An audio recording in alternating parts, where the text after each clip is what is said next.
At this point in time, we have three people that have requested to address the commission. When I call your name, if you'd please come to this podium over here to my right and give us your name and address, and remind all of our speakers that you have 3 minutes. After the 3-minute time period, you'll hear a buzzer go off or a noise, and that will be indicating 3 minutes. If you don't wrap up, I'll politely ask you to wrap up your comments. Mr. Stephen Curry.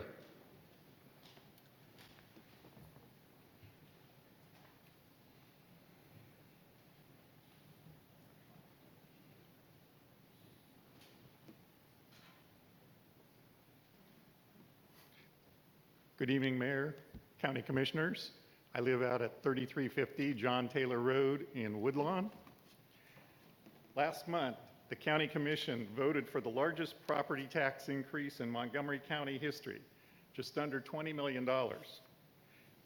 At that meeting, there was much discussion about not increasing county debt, which currently stands at around $300 million.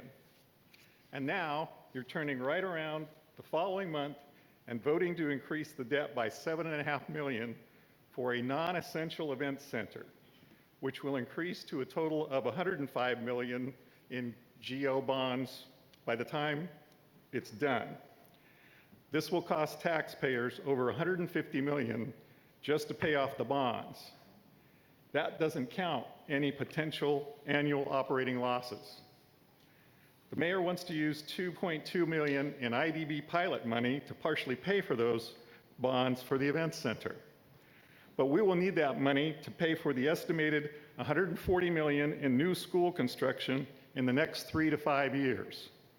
Schools are essential, an event center is not. Diverting this money to the event center will require more tax increases to pay for schools. And what about all the unknowns of this project? How much will Austin P pay for rental? How much will be generated by seat licenses, skybox rentals, sales taxes, etc., to pay for the bond payments? Where is the pro forma annual operating revenue and cost expense analysis? I have not seen any of those. The HVS study, which was a marketing study, which cost taxpayers $250,000, doesn't mention any revenues or any costs. Why not? Where are those figures? The mayor seems to believe in the Kevin Costner movie Field of Dreams with the catchphrase, "If you build it, they will come." But it doesn't work that way in the real world. I have a list of 10 government-financed sports and event centers around the country that consistently lose money and cost taxpayers millions of dollars. Please feel free to send me a list of 10 that make money or at least break even. The Ford Center in Evansville, Indiana lost $1.2 million in expenses over revenues last year. Plus, taxpayers had to fork out for the $8 million in bond payments for that, on top of the revenue loss. For the 3 months this summer, there were three events, June, July, and August total. How much will our taxes have to increase to pay for all the new schools that are needed, plus this non-essential event center? And now there is a study about building a juvenile detention center. What will that cost? I am requesting that the County Commission put this on a ballot so that the citizens can vote on this. Thank you. Thank you. Ms. Valerie Guzman.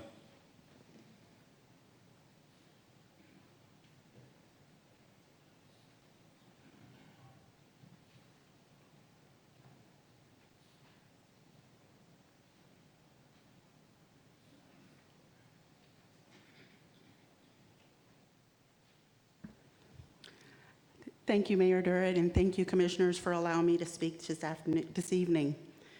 I'm Valerie Guzman, and I'm with United Way.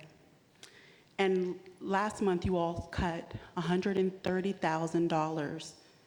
And I know that budget time is hard as a commissioner, as a county councilwoman. I know that that's hard. And I know that we did it because we were trying to find a place to make it less. But let me talk about how, when you give to United Way, how it's an investment. Because see, I came here with lots of stuff, right? Statistics and numbers, but they don't have faces. So I'm gonna give you a story. In 2016, a mom called me from upstate New York, frantic because her young child, who was 4 years old, was sexually assaulted by the neighbor who lived next door. There was a family friend. They trusted each other. They hung out together. After he went to jail, she needed to find a place to be safe with her family. They had a choice between Clarksville, Tennessee, or Texas. She called me at the sexual assault center and said, "Do you have provision for me?"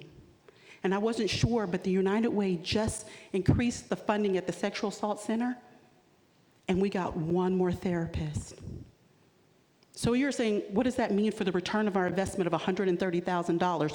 Well, what that return was, they chose us. Why? Because we were friendly. We had great costs for living here. There was a sexual assault center here for her little girl. So we got this veteran who moved here. He went to Austin P. They bought a home. She got the help that she needed. We're already meeting our investment of $130,000. It is not the everything, but it's what we're needing. When we do United Way, it's not just for those who are poor, but it's for anyone who is broken or in need or need just a little bit of help. That's what we do. And I'm asking you, please, to reconsider. If you're going to take it out, then do it before I fill the paperwork out, because we have so many that are in absolute need of the resources that you removed from us. 30 agencies with over 35 programs. I'm not asking a lot. I'm just asking for us to be good neighbors to our everyone in Clarksville, Montgomery County. That's all. Thank you, Mayor. Thank you, Commissioners. Thank you. Mr. Barry Smitto.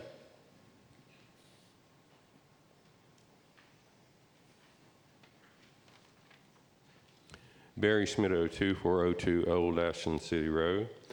Last week, the news director for a national TV station called me, and we spoke for 27 minutes about the evidence I have posted at mocotnnews.com.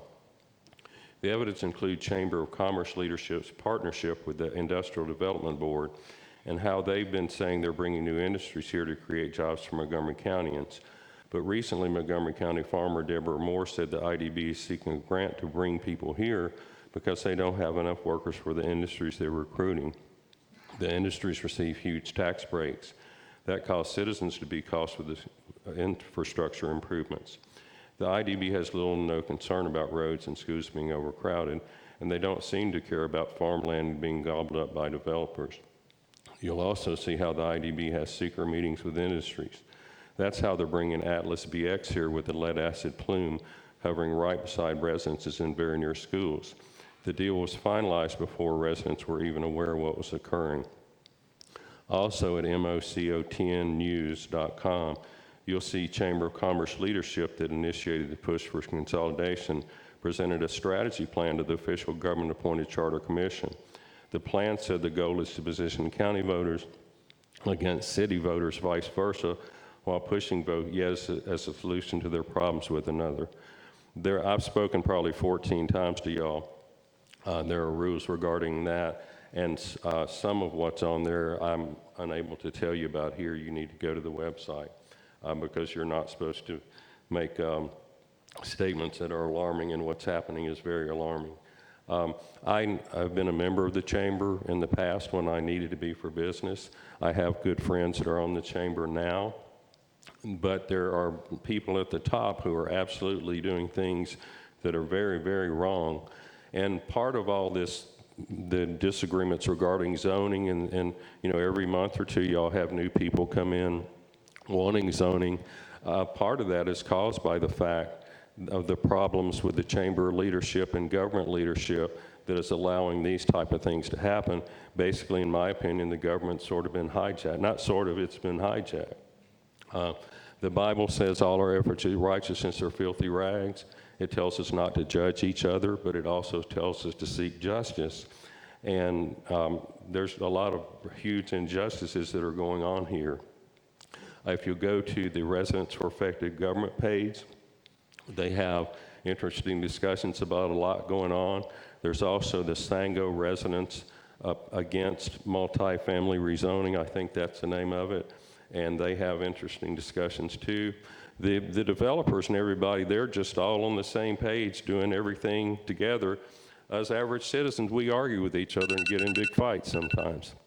And I'd like to tell you this, I was going to wear a suit today, but Commissioner Smith can confirm that on my street yesterday, we had an electrical emergency with 3 houses with smoke coming out. And so we thank you and all your heroes for coming out and helping us. And 6 weeks ago, Commissioner Smith came where I rescued the cats at the assisted living, and they helped there too. And I like to write positive news, and at mocotn.org, I'll be putting a link to a good news organization that I'll have coming up soon. Thank y'all very much. Thank you. We'll now call our informal meeting to order. Our first item on our agenda is public hearing regarding zoning. Commissioners, typically, we don't have as many zoning cases as we have tonight, so I think what we'll do is we'll let Mr. Tyndall present, and then we'll have a public hearing on that particular zoning, and then we'll close that public hearing. We'll let Mr. Tyndall present again, and we'll continue that through these 6 zoning cases. Mr. Tyndall. Thank you, Mayor. Good evening, Commission, public. I'm here to present the findings from the Regional Planning Commission meeting 2 weeks ago. First case tonight is CZ 9-2019. It's the application of Bone, Hendry, Strange, and Ward. The agent is Holly Point LLC.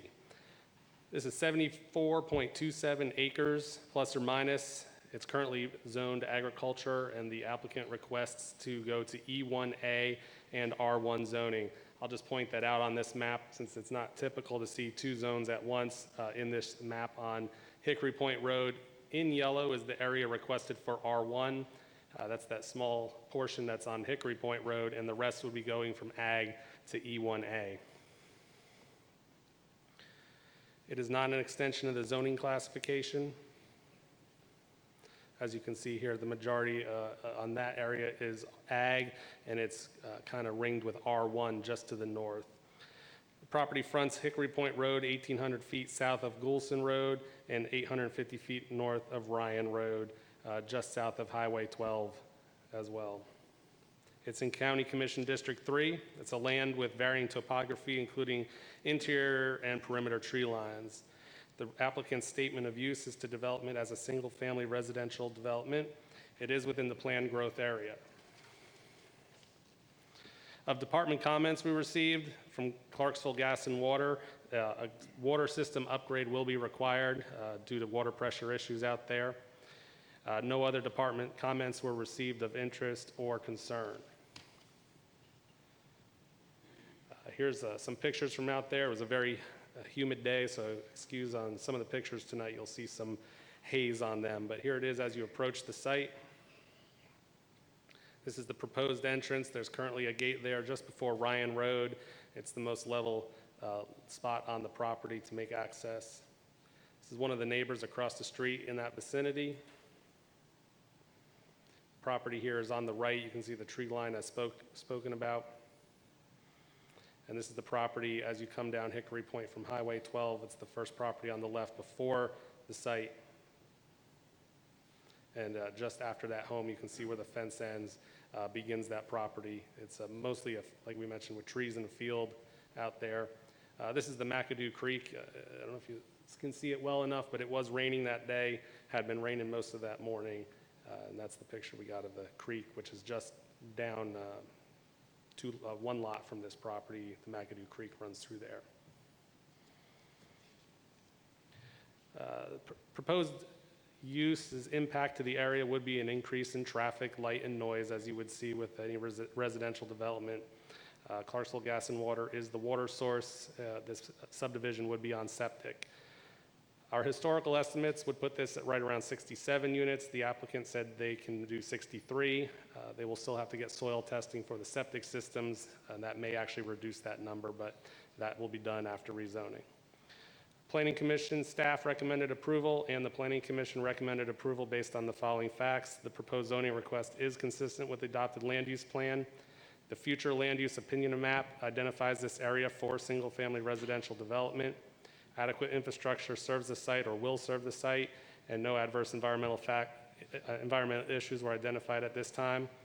The proposed E1A and R1 single-family district does not add a character for the area and establish single-family homes in the immediate vicinity and other developments in the area. Any questions of Mr. Tyndall regarding CZ9 2019, Commissioners? Commissioner Harper? Thank you, Mayor. Quick question, Jeff. Is there any plans for the intersection at Hickory Point Road and Highway 12 for any accommodation for the extra traffic? We received a traffic assessment. Their engineer is here tonight to discuss that if you'd like to ask that question. I would love to ask that one. With this amount of homes, we don't see that intersection improvements needed like we do with other subdivisions. And there are no plans at this time for either intersections with Excel Road or Hickory Point Road to have improvements. Jeff, as a point of consideration, every morning during school, I take my daughter, the route to downtown is on Excel Road, and we take a right at Highway 12. I can look over there and see Hickory Point on the other side, which is not adjacent to Excel Road.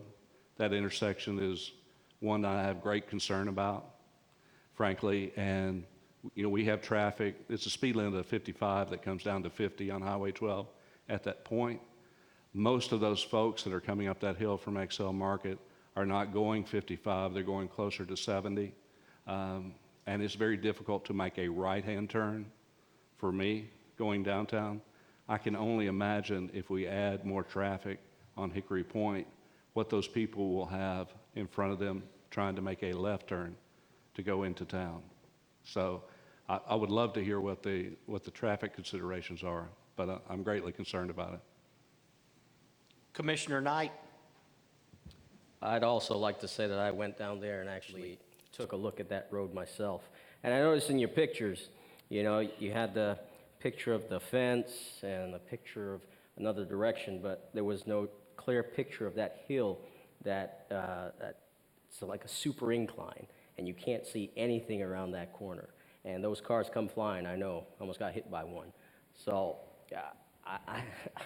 I can't see that there's no improvements required for that particular road in that particular area. I think something should be done in regards to the roads. But that's not the reason why I pushed my button. I wanted to ask in regards to the possibility of sinkholes in that area. Has anybody done a land survey to ensure that there's no sinkholes in that area?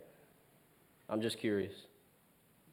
Part of a rezoning application, sinkholes probably are not going to get looked at.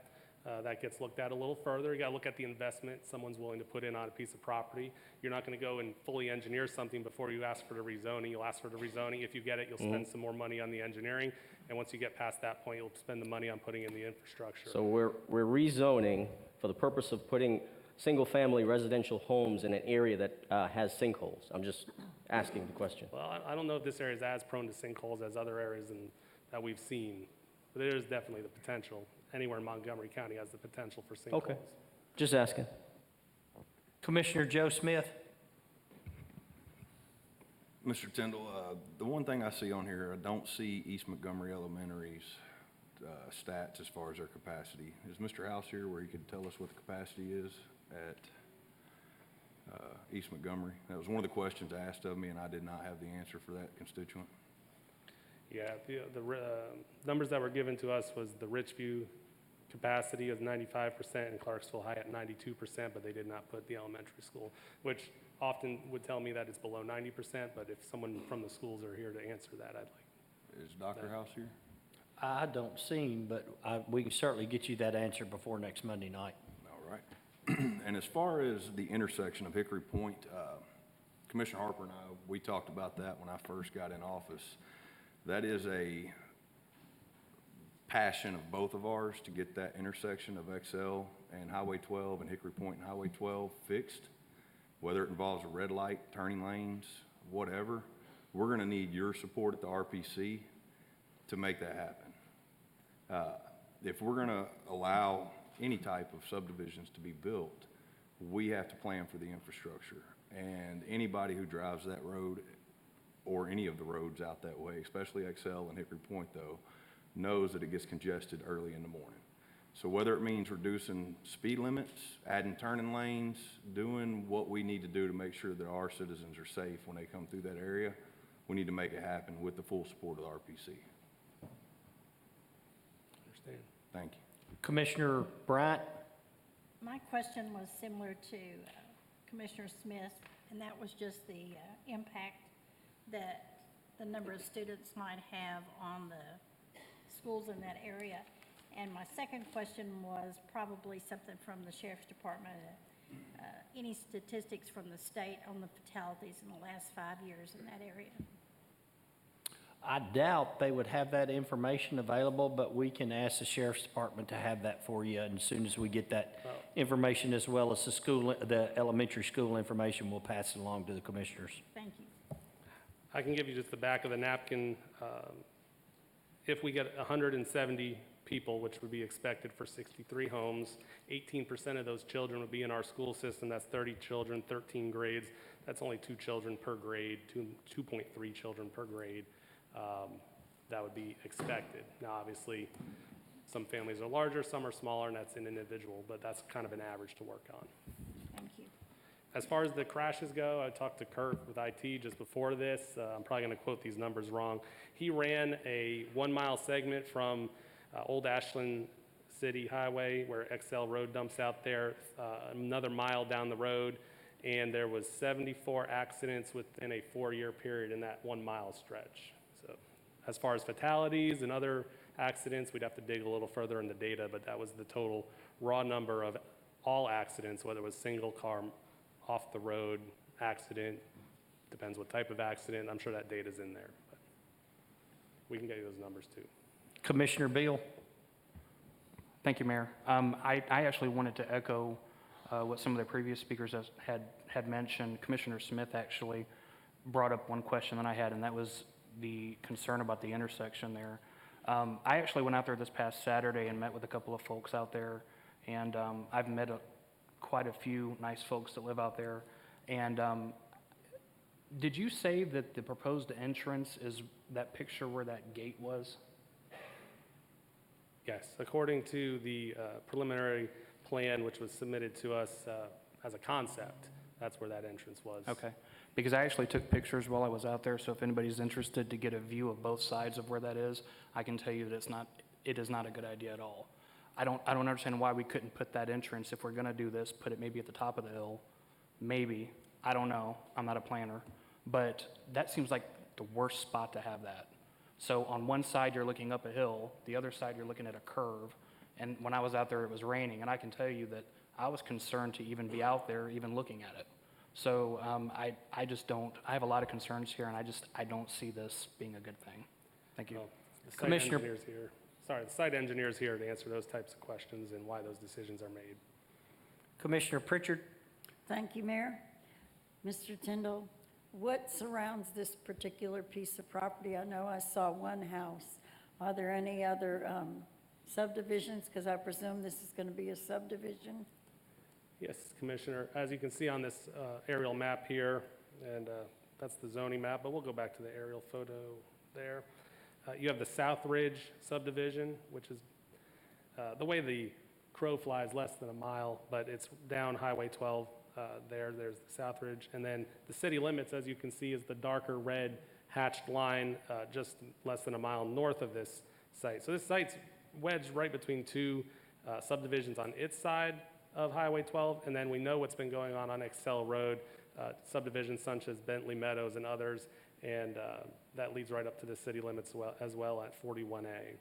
So there is activity in this area. It's in the planned growth area. It's consistent with the land use plan, all which would lead us to being a recommendation. Thank you. Commissioner Lewis? Mayor, I don't have a question. I'd just like to make a statement if I could. I would ask the county commissioners, excuse me, to please read the RPC's Smart Growth Plan between now and next Monday. And look at principle number 1, especially it has 10 there, then look at number 6, and then go read principles number 2, which talks about transportation and land use, and then number 4, when it talks about the density and preserving farmland. Thank you, Mayor. Thank you. Any other questions for Mr. Tindall? We'll now go into public hearing to hear public comments. Who? Oh, Commissioner Woodruff, I'm sorry. Thank you, Mayor. I just got the same simple question, is we continue to build, and what distance are we talking about for EMS and fire protection? You bring, every time we come, we never get that information, and I kind of need to know that, the pressures that we're going to be putting on EMS and fire. What kind of response time and what distance do we have to this particular development? Sure. You have any of that? I have a little bit of information for you. I'm not sure the raw numbers. We do provide county emergency management with each application to look at and review. They didn't choose to respond with this. As far as the nearest fire department, on Mcadoo Creek Road at the elementary school is the Volunteer Fire Department, East Montgomery. That's their headquarters there. Mr. Ed Baggett is here, and he can tell you whether or not this is within the 5-mile radius. I believe it's really close. And then just down the road on Highway 12, you have the Fredonia EMS Center down there. So there's an ambulance just a couple miles down Highway 12. So we're looking at about, what, 5 minutes, 8 minutes? Is that I would close? I'd be guessing if I told you the number, but it's in that range. Okay, thank you, Mayor. Commissioner Woodruff, we'll get you those response times from Fire Chief Baggett and EMS Chief Wall. Any other questions of Mr. Tindall? All right, at this time, we'll go into public hearing to hear comments regarding CZ 9 2019.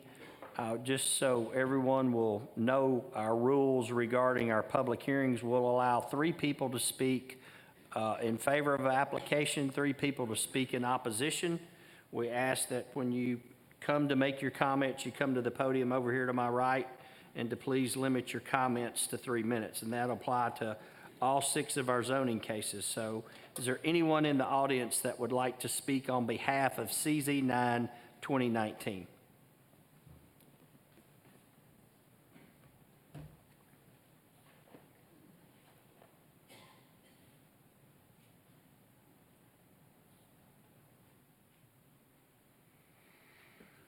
Mayor Durrett, Commissioners, ladies and gentlemen, I'm Lawson Mabry, Managing Partner of Holly Point LLC. My other professional half, Chad Byard, is sitting over there. We are lifelong, multi-generational Montgomery Countyans and take great pride in the neighborhoods we've built over the years. A few of our neighborhoods in the area are Sango Crossing, Sango Commons, Willowbrook, Wilson Green, East Haven, Azalea Trace, and Copperstone. We're also mindful of protecting natural amenities such as lakes, waterways, and standing timber for the benefit of residents and neighbors. I'll be happy to elaborate if any of you would like examples. This tract is 74 acres and is in the Planned Growth Area 3 of the Clarkson-Montgomery County Growth Plan. It has 3,300 feet of road frontage and is zoned ag. These 2 factors are problematic from a planning standpoint, in that the road frontage combined with the depth of the property allows multiple lots to be developed without planning oversight. These type developments are being built all over Montgomery County right now, especially across the Cumberland River towards Dixon and Erin. We provided a plan to the RPC that shows how the tract can be easily divided into 35 lots and flag tracts. That design shows 35 possible individual driveways along Hickory Point Road. This type development typically has no restrictions and would result in houses fronting the road and the tree line also being destroyed. These developments create traffic hazards due to access from multiple drives. There would also be no drainage oversight and no protection of Mcadoo Creek. The remainder of the farm would likely be timbered as well to accommodate the long driveways and homes. If the plan, in the plan we proactively submitted to the RPC, we have taken great pains to be sensitive to the neighbors. We are not asking for the densest zoning for the entire tract, using only R1 where the location of the road necessitates it due to a small variance in lot depth, with one remainder being E1A.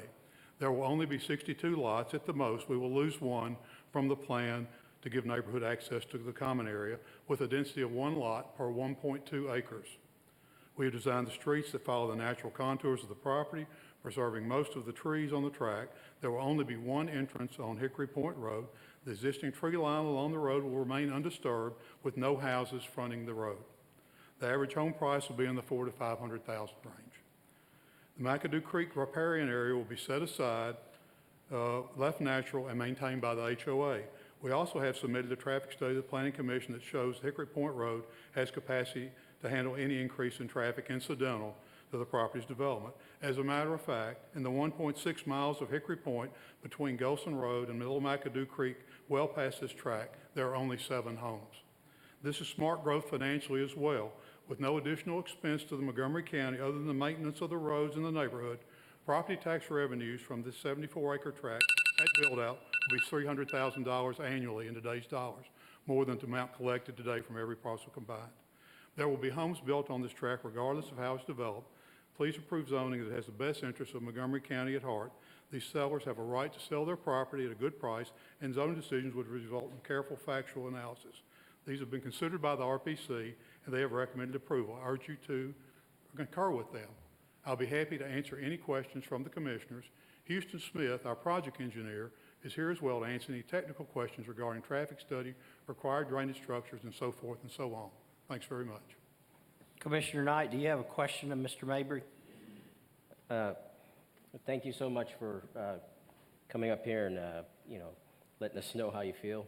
But I'd also like to ask the question I'm pretty sure everybody's going to ask is, when will we see a copy of that traffic study? We've done a traffic study. We didn't analyze the intersection, but it was sent to the Planning Commission, I think Thursday.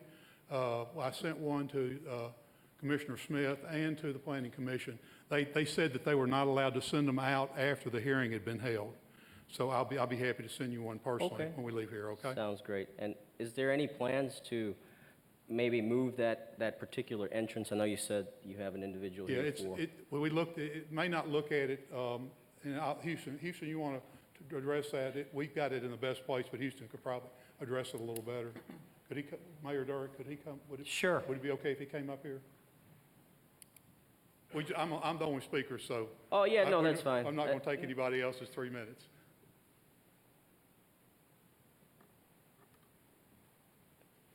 You want to address the entrance? Sure. The entrance will have to be approved. If you don't mind, let them know who you are. Okay. I'm Houston Smith with DBS and Associates Engineering. I'm a Holly Points engineer. During the approval process of the subdivision, well beyond the rezone, it'll have to go through the departmental review. The site distance will be addressed through the county highway department approval. We'll have to do some analysis of the road that requires us to go out there and actually survey it to get real data so we can see proper site distance based on the speed limit of the road. So we've kind of taken a best stab at it based on some aerial data and some GIS. There will probably be some fluctuations in what we've put on paper as a concept, kind of trying to give everybody an idea of what the plan is, but it will have to have some variations, possibly up and down the road a little bit to be able to see properly and to be safe. Commissioner Harper? Thank you, Mayor. Houston, a quick question. I'm right here. Thanks. Appreciate you being here tonight. I'd asked a question. My question was about traffic at that intersection of Highway 12 and Hickory Point Road. I was asked to do a traffic study at the end of last week, and we did not have time to collect the data on an intersection. I was able to pull together some TDOT average data that they have a station that collects that on Hickory Point Road and one that collects on Highway 12. But that's kind of just a daily average, and it doesn't give me enough to really tell anybody what an intersection does at a specific time of day. So I have not had time to do that. The analysis that I did was on the roadway segment itself. Just on the segment on Hickory Point Road, not the intersection at Highway 12? Correct. And what did that information tell you? The Hickory Point Road is very capable of handling the additional traffic from this. It's only got like 940 cars a day on it, and a segment of road of that size can handle up to like 4,000. Okay. And you anticipate having the information on the intersection when?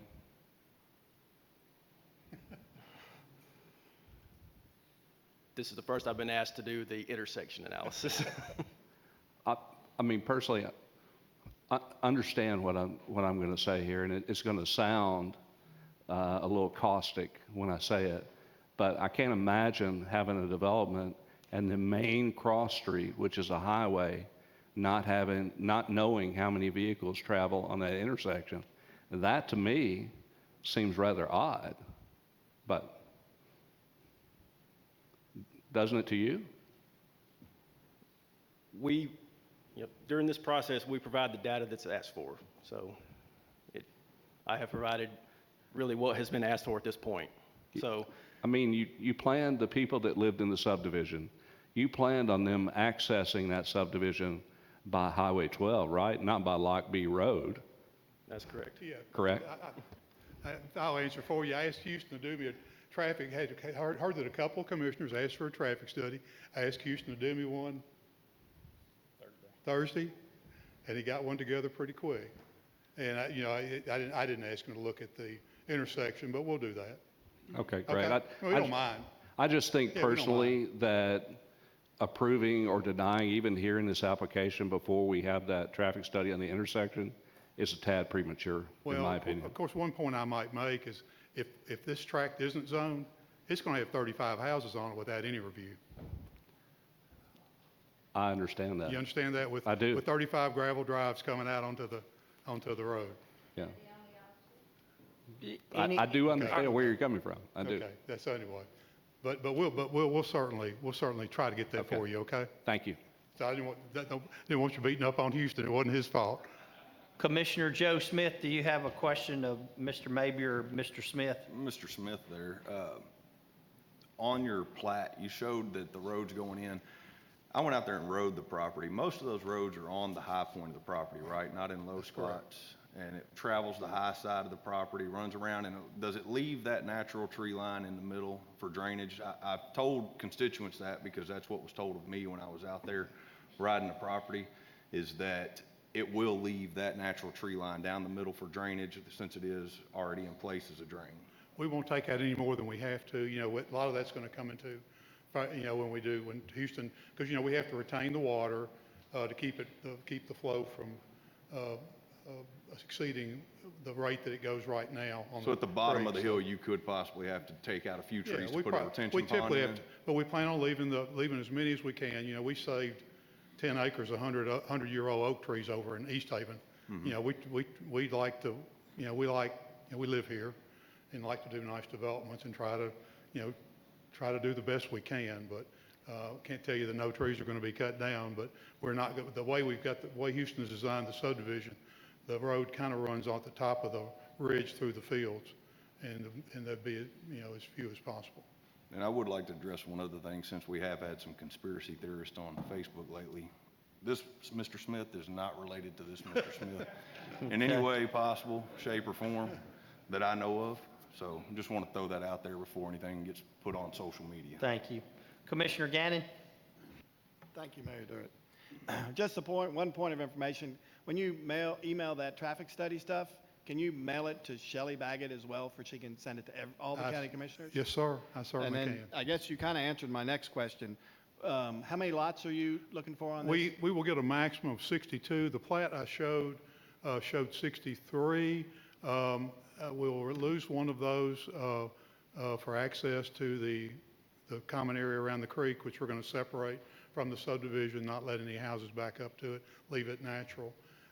And usually when the health department does, they're very strict on septic systems, and we'll probably lose some more. I wouldn't be surprised if we didn't have 5 or 6, less before it's all over with. And, we're probably not going to build this for 4 or 5 years. So it's not something. We've got a section of Copperstone. We've got a couple of developments ahead out at Shady Bluff, out in off Warfield Boulevard this is kind of third in line. It'll be several years before we actually do anything with it.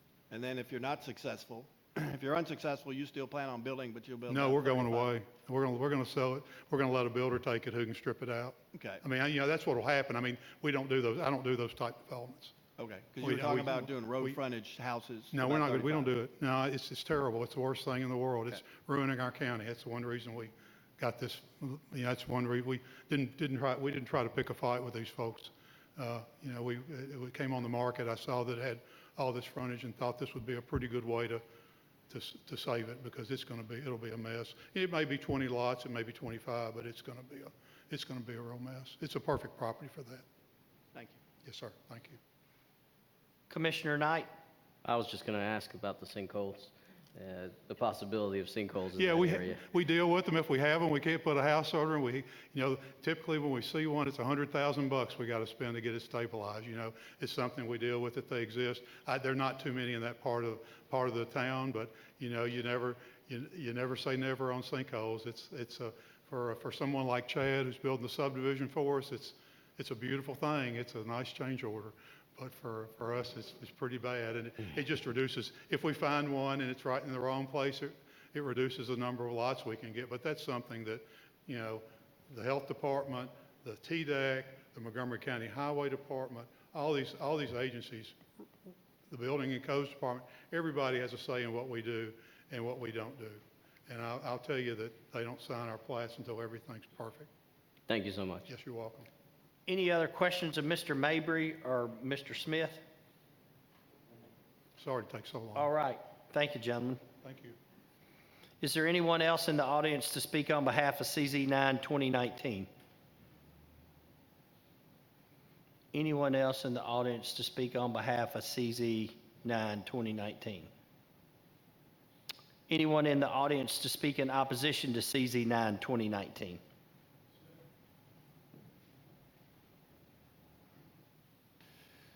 Mayor Durrett, County Commissioners, my name is Mike Taliento. I live at 1453 Hickory Point Road in Clarksville.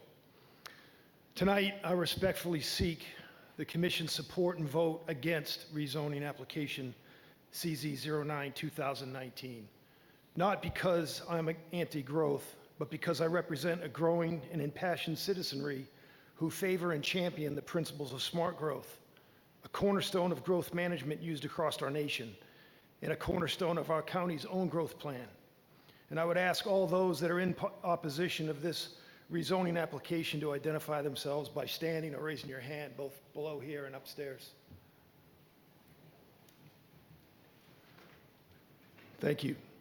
Although my comments target this specific rezoning application, my sentiments carry the shared weight and concerns of citizens across this county as we all struggle to embrace the impacts of growth and change and rezoning in our communities. While environmental and transportation issues top the list of growth and rezoning concerns for many citizens, I want to speak to our county's growth plan and address the county's goals of following the EPA smart growth principles, specifically the goal of preserving open space, preserving farmland, preserving the natural beauty of our county, and the critical environmental areas. I believe a vote against this rezoning application represents an appropriate opportunity for this commission to demonstrate our county's resolve to control growth and urban sprawl. The rationale and logic to rezone agricultural land for a residential development in this application defies this smart growth principle and fails to preserve the integrity and the attributes of land already zoned agricultural. Our county's growth plan reminds us that land is finite, that Montgomery County cannot make more land to develop. Between 2002 and 2012, Montgomery County lost almost 20,000 acres of farmland. The number of farms declined from 1,100 to 780. And since that time, many more farms have been lost to the developmental pressures driven by our free market economy. These facts are presented in the Planning Commission's April 2019 update as evidence of the detrimental effects of uncontrolled growth. If our county's growth plan and smart growth goals include preserving farmland, then based on these numbers, we are losing that fight. However, if this trend is to stop, it will be to the credit of our elected leaders assembled here tonight to make bold, accountable, and indeed difficult decisions to stop urban sprawl, and to direct residential growth to areas within our county where infrastructure and services are more readily available and have less impact on agricultural lands. Commissioners, a vote against this rezoning will preserve farmlands and open space and will achieve a measurable outcome that helps accomplish the goals of smart growth. Finally, I oppose the rezoning of agricultural land, and I also oppose any consideration to develop agricultural lands using the flag lot development loophole. Both outcomes fail to achieve the county's goals. Commissioners, only your vote will preserve the farmlands and the county settings that have always defined Montgomery County and the way of life for many of its citizens. In closing, I respectfully seek the Commission's support and vote against this rezoning application. Thank you. Thank you. Anyone else in the audience to speak in opposition to CZ 9, 2019? Good evening, Mr. Mayor and members of the County Commission. My name is Fran Gordon, and I live at 1225 Hickory Point Road and grew up at 1318 Hickory Point Road. Not long ago, I was sitting out there during our government class with Leadership Clarksville. It was a lot easier out there than it is up here. We were challenged by Mayor Durrett and Commissioner Harper to get involved. Little did I know then I would be here before you today. I am proud of Clarksville, Montgomery County, and all that you do and those that have gone before you that have done to make us what we are today. In our initial opposition of rezoning, my area of focus was the adverse environmental issues and lack of supporting infrastructure. The hope was maintaining and preserving this agricultural land. If you don't mind, let me read for you the description of the agricultural district. The purpose of the agricultural district is to provide the proper utilization of those lands best suited for the production of agricultural products, such as field crops, livestock, and other agricultural activities, and the control of encroachment of urban and other incompatible land uses on farmlands. This classification is designed to preserve the rural agrarian quality of the land so delineated. No regulations contained in this section shall be constructed in a way to restrict any agricultural activity, as defined in this resolution. This district is also appropriate within environmentally sensitive areas, such as floodplains and steep slopes. Low-density residential uses are allowed in areas where adequate infrastructure is available to support such development. It is in this last sentence where we have come to find out the flexibility and feasibility to undermine the use of the agricultural district. After speaking in opposition to the Regional Planning Commission, I was presented with a flag plot proposal for this very piece of property we were wishing to preserve. We were faced with a harsh reality that to continue in opposition would surely result in a worst-case scenario. A plan that would have little oversight, increased adverse environmental concerns, and no safeguards for traffic safety on Hickory Point Road, with a proposed alternative, and I thought it was 37, but Mr. Mabry said it was 35 driveways in a flag plot plan. We are opposed to the residential development of agricultural land and the inappropriate use of the provision that allows low-density housing within the agricultural district. Thank you. Thank you. Anyone else in the audience to speak in opposition to CZ 9, 2019?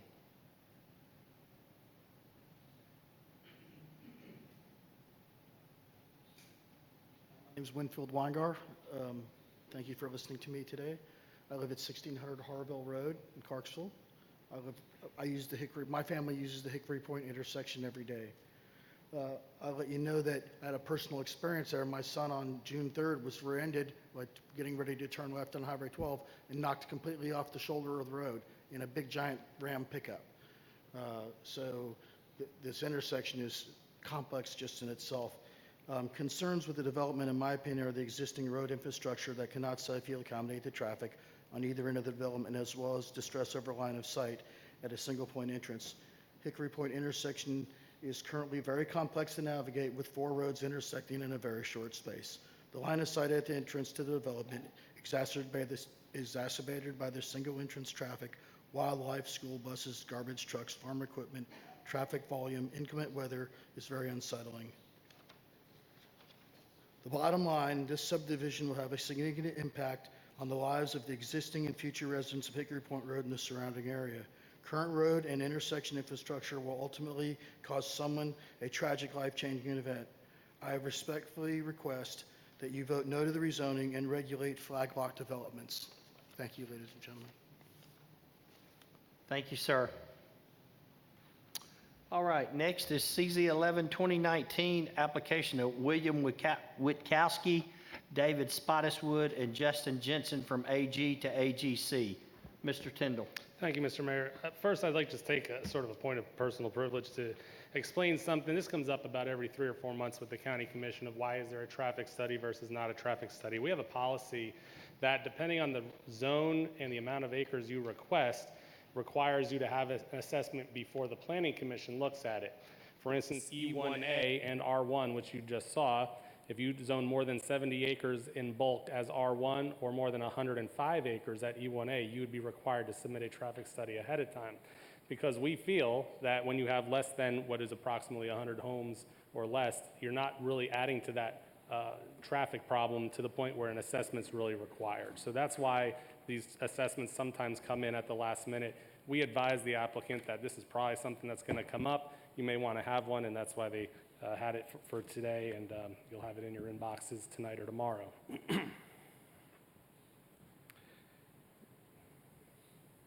All right, on to the next application here tonight. CZ 11, 2019. This is the currently zoned ag piece of property. Excuse me as I get back on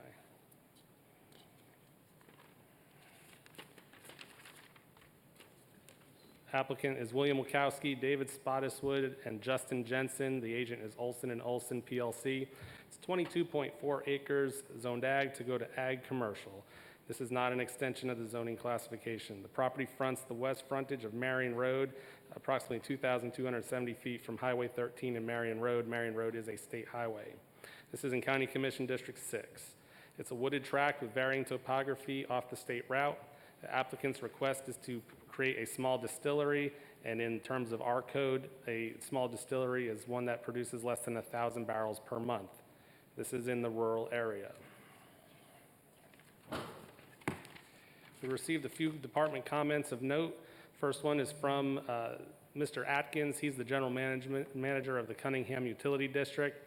Emails on file saying the lack of adequate line to support fire hydrants in the area.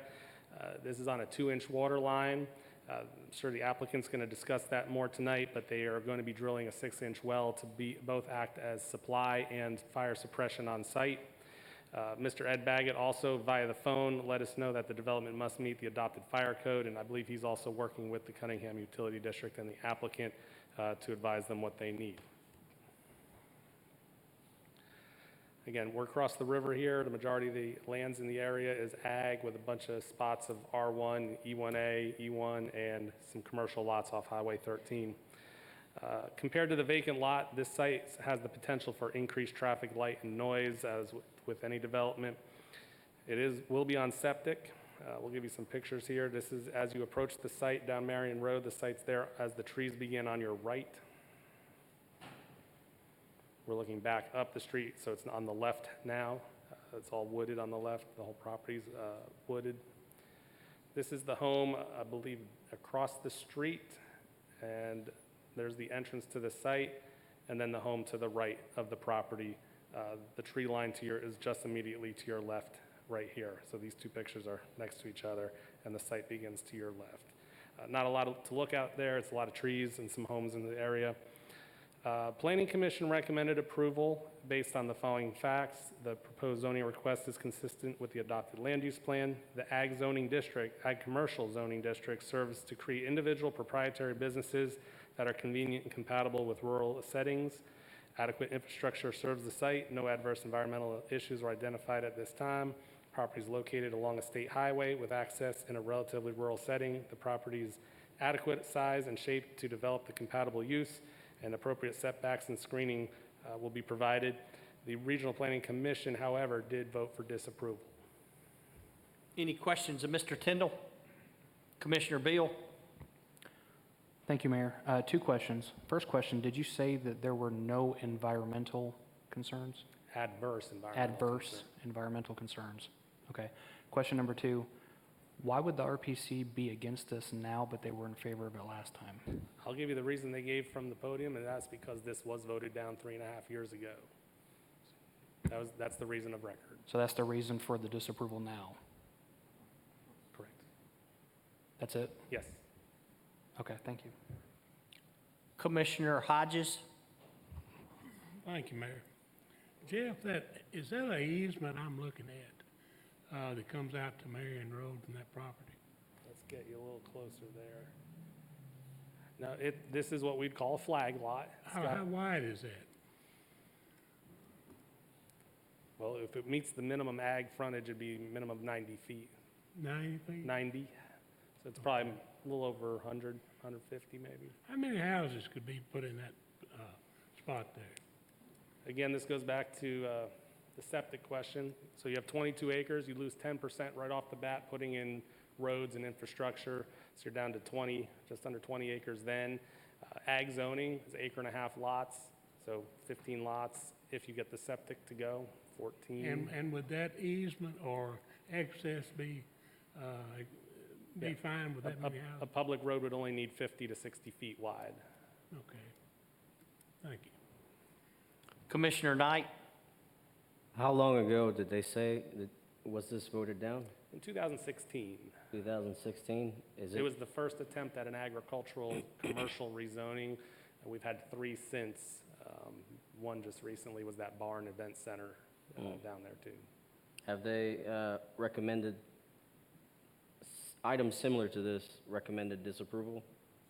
This exact application was heard in 2016. So just this one that they recommended? That the county commission recommended No, disapproval? not the county commission, the RPC. I guess I'm not understanding your question. So they stated that they recommended not being approval, is what you said? Correct. They recommended disapproval, which passed. Because the county commission 3.5 years ago voted Right. for disapproval. Is there another case of rezoning? The previous case here, in 2016, the commission and staff voted for approval on this specific site. Are you asking if has the planning commission ever denied something because of a previous action of the county commission? Right. Not in my time here, but I can't say that that has not happened before. Okay, thank you. Any other questions of Mr. Tyndall? All right, we will now hear, is there anyone in the audience to speak on behalf of CZ 11, 2019?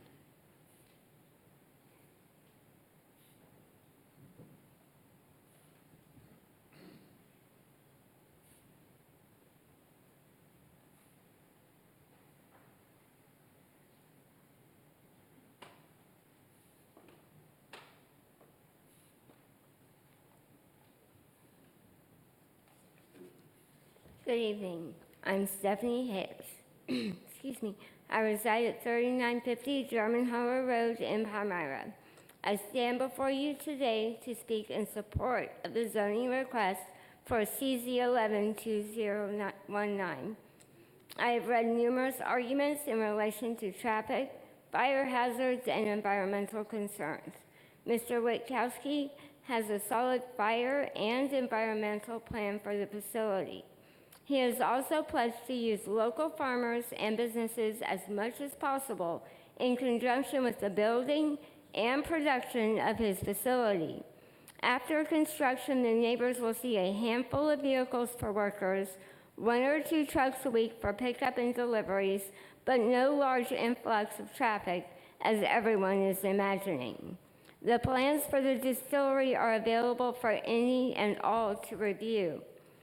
There will be no open flame used in the distillery, no toxic waste will be generated, no groundwater contamination, no noise pollution, no vast aging barns holding millions of gallons of alcohol, no threat of whiskey fungus. It will be an environmentally friendly operation under strict local and federal oversight. Here we have a Tennessee combat veteran that is just trying to realize his dream by opening a small business, supporting other local businesses and corn farmers in a rural community. He isn't expecting to become a millionaire. He just wants to produce a unique product of singular quality and see how things go. I recently read a news article that quoted a former commissioner speaking out against the distillery. This person doesn't want it in their community. I want to mention that same person was willing to vote in favor of a multi-million-dollar public gun range across the road from my home, then voted in favor of the expansion of the gun range 6 months later. The only concern that was made by this person at the time was for the local church, not the people in my community or the tons of toxic lead contaminating the soil and groundwater. The real issue here is that Mr. Witkowski is wanting to produce an alcoholic beverage in the Bible Belt. I was raised by a dad that was Southern Baptist, and until 5 years before his death was an alcoholic. My mother is a tried and true apostolic Pentecostal woman. I personally do not drink for many reasons. Regardless of how you feel personally in relation to alcohol, that should not affect your vote. So please carefully reconsider your vote, talk to Mr. Witkowski and his partners, review their plans, keep an open mind, and discuss your concerns with them. I hope you will vote in favor of this facility. Thank you. Anyone else in the audience to speak in favor of CZ 11, 2019?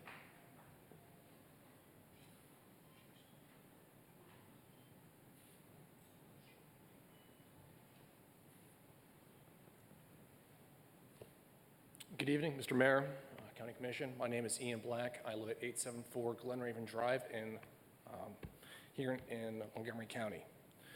I've known Mr. Witkowski for the better part of a decade. I consider him one of my best friends. He gave me the opportunity to walk his land yesterday. It is a fabulous piece of land.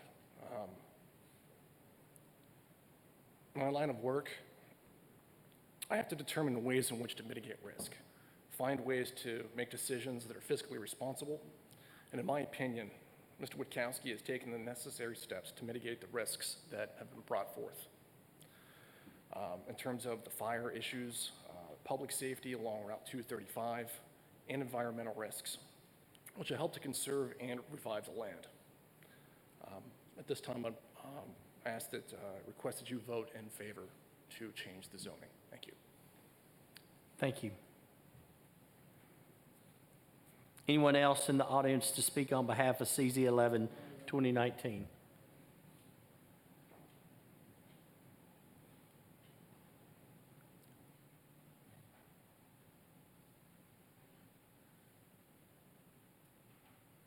All right, good evening.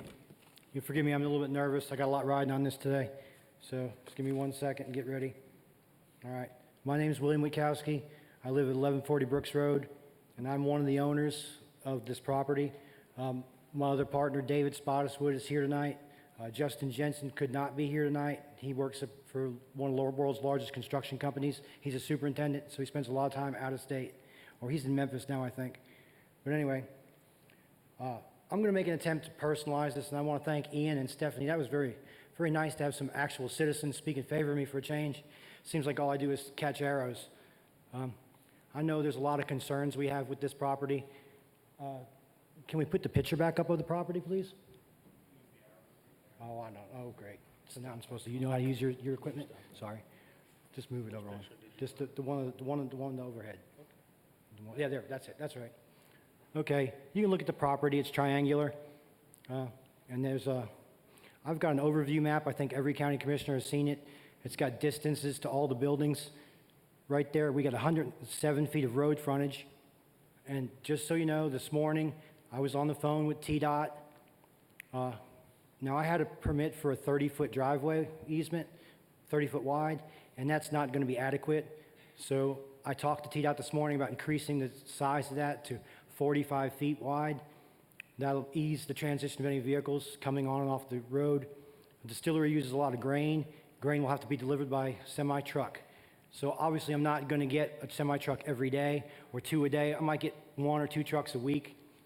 My father was a truck driver when I was a kid, and I worked at MB Roland, and we got trucks there every day. So I'm familiar with what it takes to move a truck on and off a property like this. Also, I had two conversations with TDOT this morning. One was about the permit, a 45-foot permit. That's a state road. We will have to have a bond. We will pay a bond. And when we do our engineering site survey, which we have to have before we do building plans approval, the engineering site survey will design the entranceway to the property. And there's going to be 800 feet of driveway. So the building itself will probably be about 9,000 square feet. It'll be about 85 feet wide by 125 feet deep.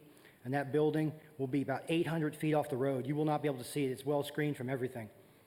But that being said, there's also a 200-foot barrier on the property line. We cannot build any closer than 200 feet, kind of just like the chicken coop thing that we've all heard so much about in the past. Similar issue. Anyway, the second conversation I had with TDOT was about traffic safety. I personally spoke with 5 people in the Cunningham area that live on Marion Road. I promise you those were difficult conversations because those people are not in favor of this. But I'm perfectly willing to talk to anybody, in favor or not. You know, I'm sorry. I'm afraid that we're trying to open a business. It's a small business. But, you know, traffic safety was a concern, and I've heard over and over here today, as a matter of fact, just like I heard from the 5 people I spoke with, guys, in Montgomery County, everyone's got a bit of a lead foot. I'm just going to tell you, a lead foot. Everyone speeds. Speed kills. But anyway, so those concerns are real. So the 2 things I want to do is talk to TDOT, and I talked to Brian Keith at Traffic for Tennessee State Department of Transportation, and he's going to instruct me in how to go about having the speed limit on Marion Road reduced from 45 miles an hour to 35 miles an hour in that area, if it's possible. Also, you know, I'm a friend of law enforcement and EMS and fire. You know, I also served in the military. I wore a uniform at one time. So, you know, and I have a lot of friends all over the state who are in fire and in police, law enforcement, and in EMS. Those are important people. They mean a lot to me, and I'm a friend of the community. Mr. Witkowski, if you would, your time's up. Please wrap your comments up. All right. But anyway, we're gonna have that reduced, and we're gonna try to have a spot there now with that driveway being 45 feet wide. Law enforcement officer will be able to park there and monitor traffic. All right. Thank you. I appreciate you guys.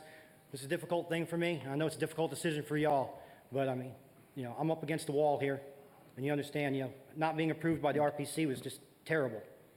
You know. Thank you. Thank you.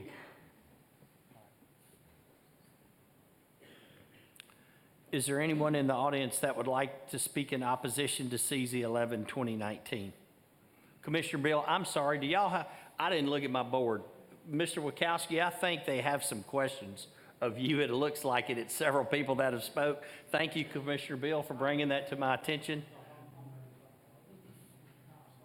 Well, no, I apologize. I just looked to read the case number again. Commissioner Woodruff, did you have a question? Yes, Mr. ma'am. Witkowski. I have 3 questions for you.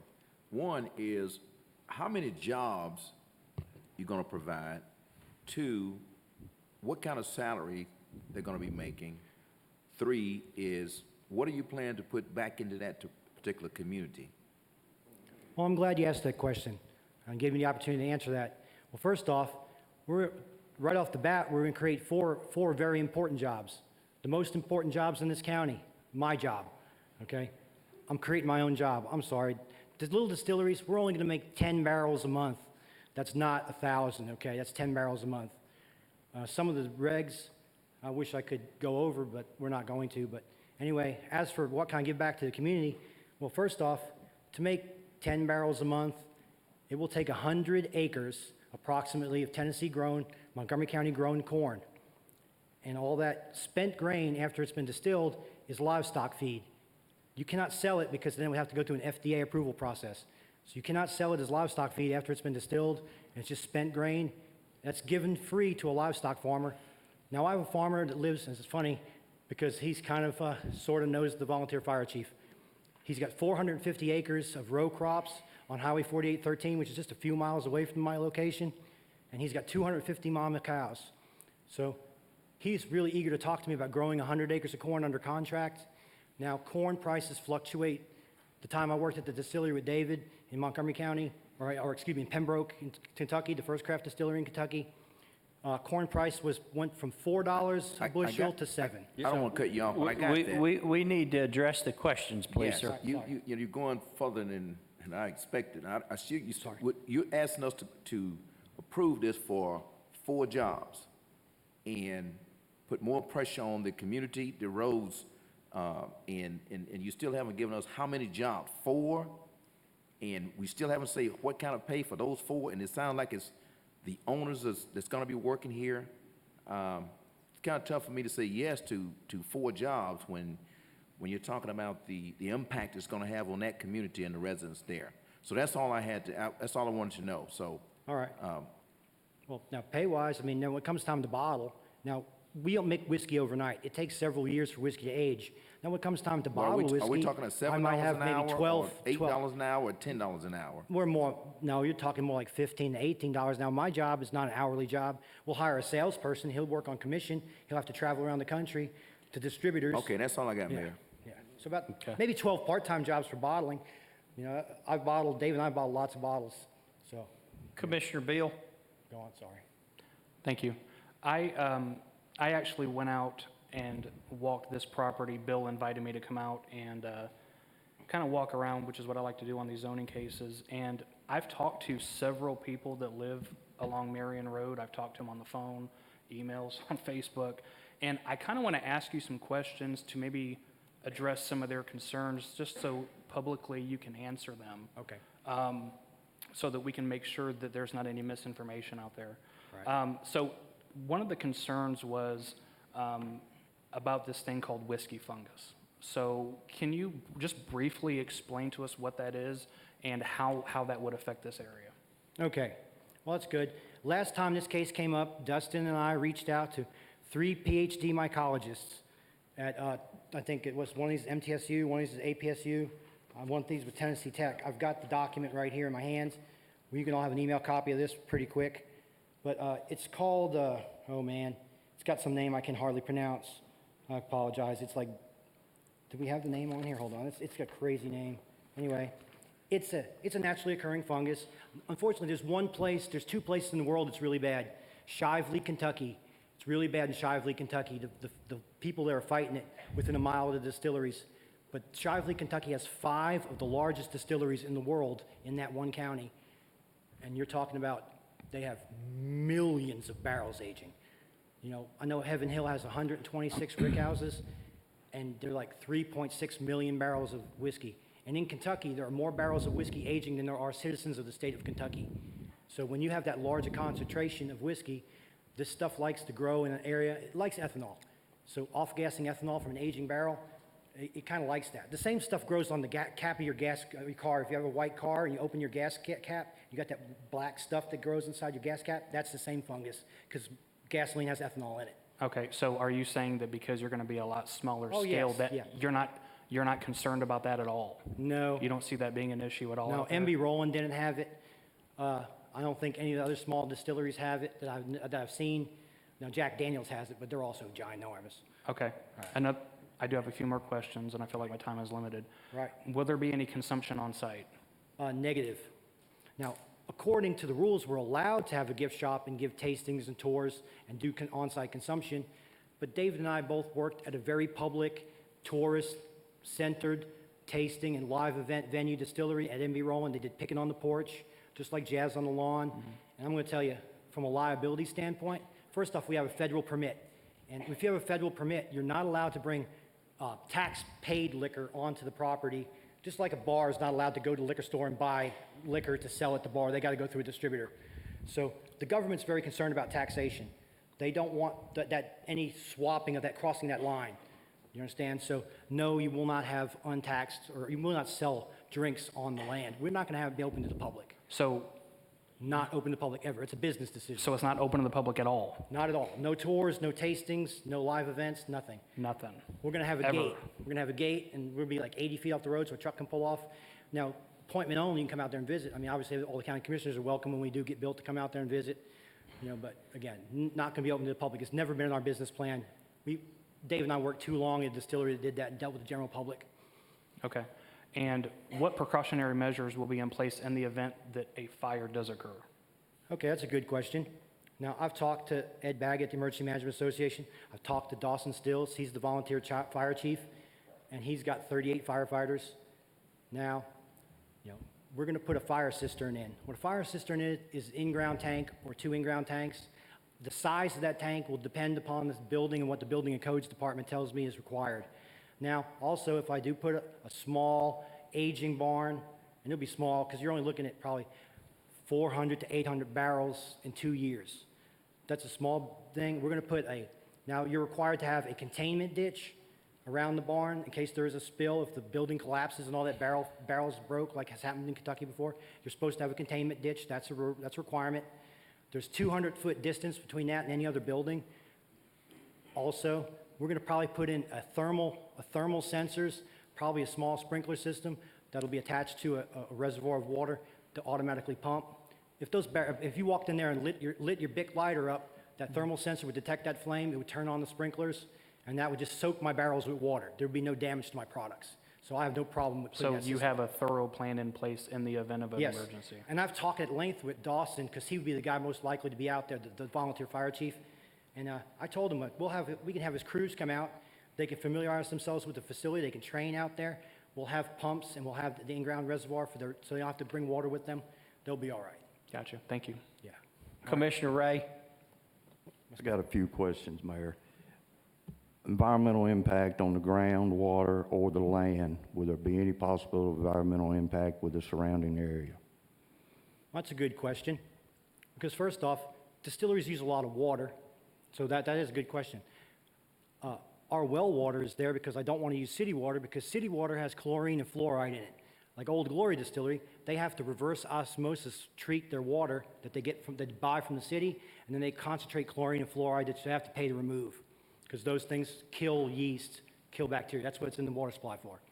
So no, we will not be using city water, so our water will be pure to start with.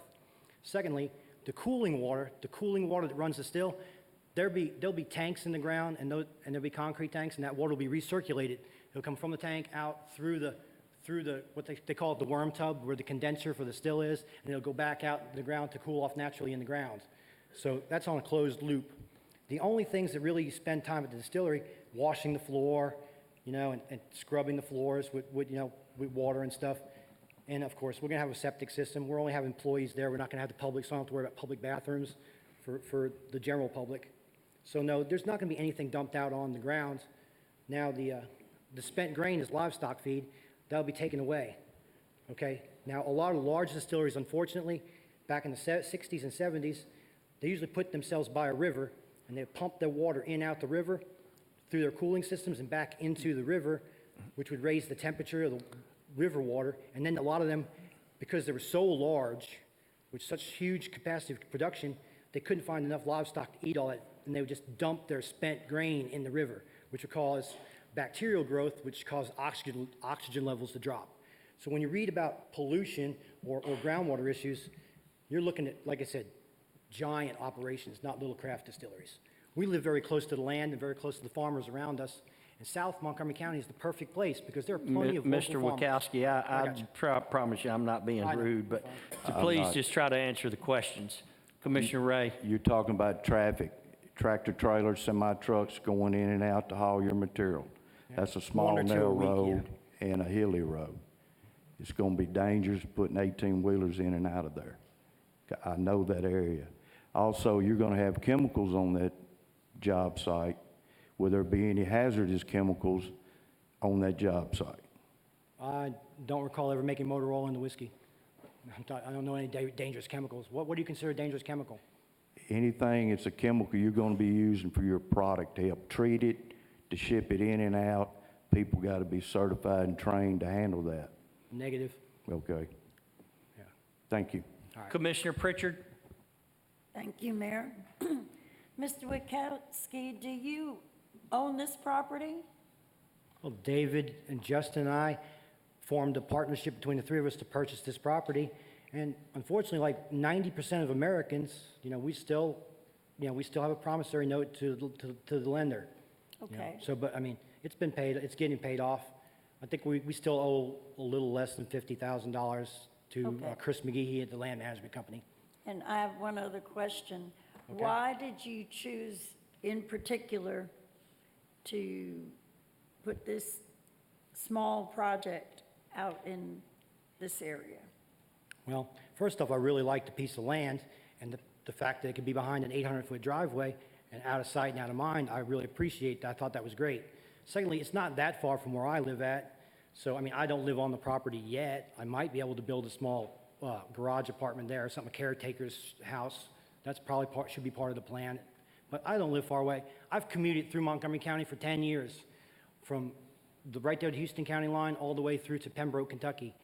I'll tell you, have you ever commuted 1 hour through Clarksville every day? It's a pain.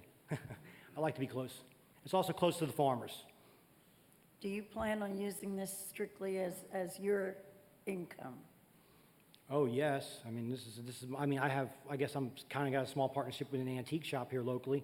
But, but David and Justin and I, this is what we do for a living. David and I are distillers.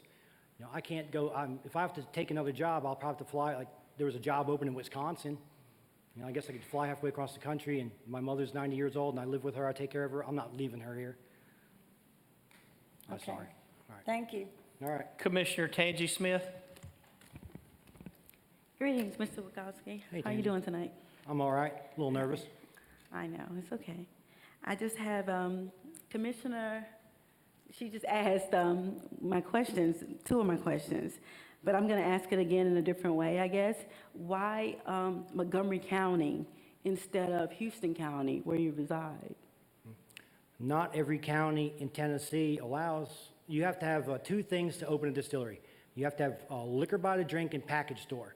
If liquor by the drink and package store are allowed, you can then apply probably in that county for a permit to manufacture distilled spirits. Okay. Montgomery County obviously has always been there.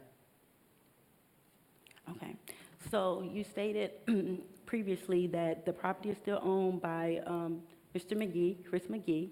Do you have anything stating that you are purchasing that property? Because looking at the deed, it's still, do you have any kind of paperwork saying that you're in the process of purchasing that property? Well, yes, the Regional Planning Commission application process required our contract deed, our promissory note, and a letter of permission from the ultimate landowner right now.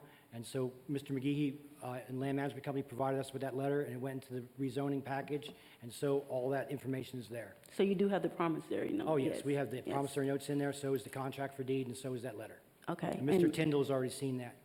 And my last question. Tonight, you stated that you would not be doing any tours. You would not be doing any tours. However, there's a July 27th Facebook post that said that you would consider doing tours, but you would not do any gift shops. So how would we know, how will these people know that you will not do tours? The reason I said that back in July was because I've had many people from the county government kind of say, this should be ag tourism, ag tourism. Well, I don't want to give I want to say hard no. I don't want to do any tourism whatsoever. That would make me more happy. But unfortunately, I've had people tell me, well, you kind of need to do ag tourism. You need to have a corn maze. You need to sell T-shirts. I talked to the Ag Extension's office that week.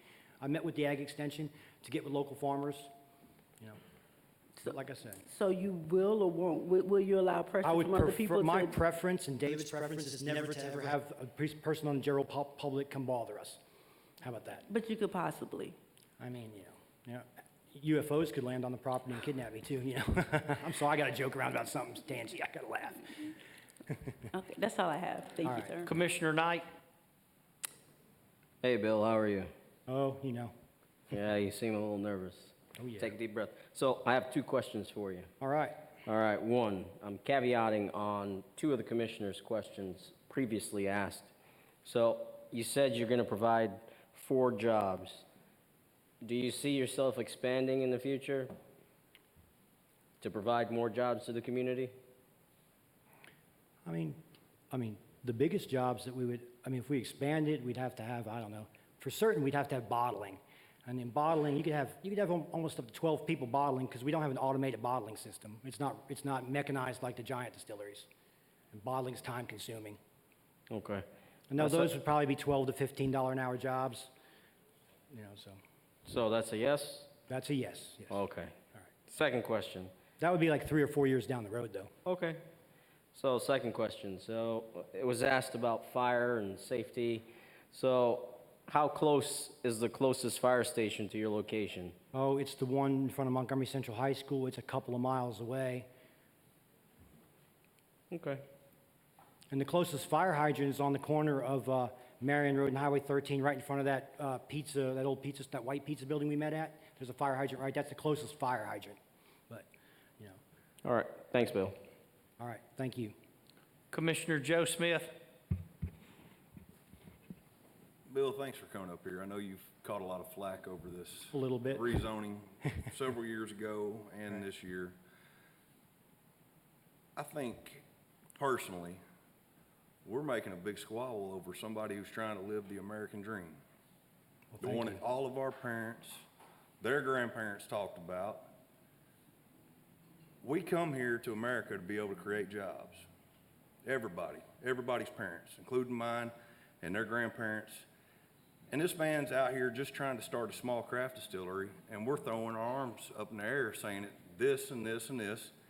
And he stood up here and gave us affirmation that there's no environmental issues, that he's going to increase the capacity of our volunteer fire department to be able to fight fires in the area, because I saw a note on here that said that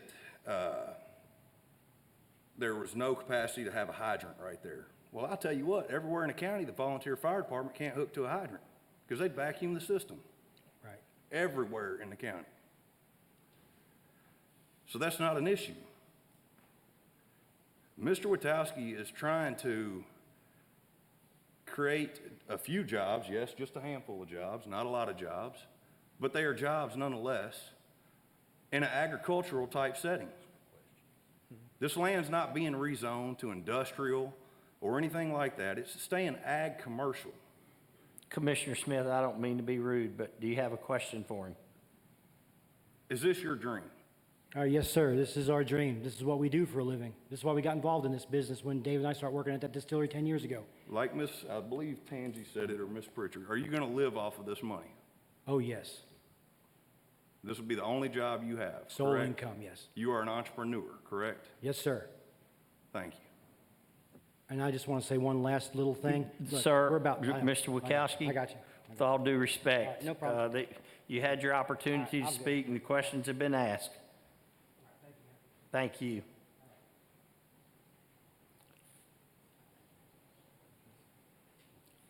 Is there anyone in the audience to speak in opposition to CZ 11, 2019?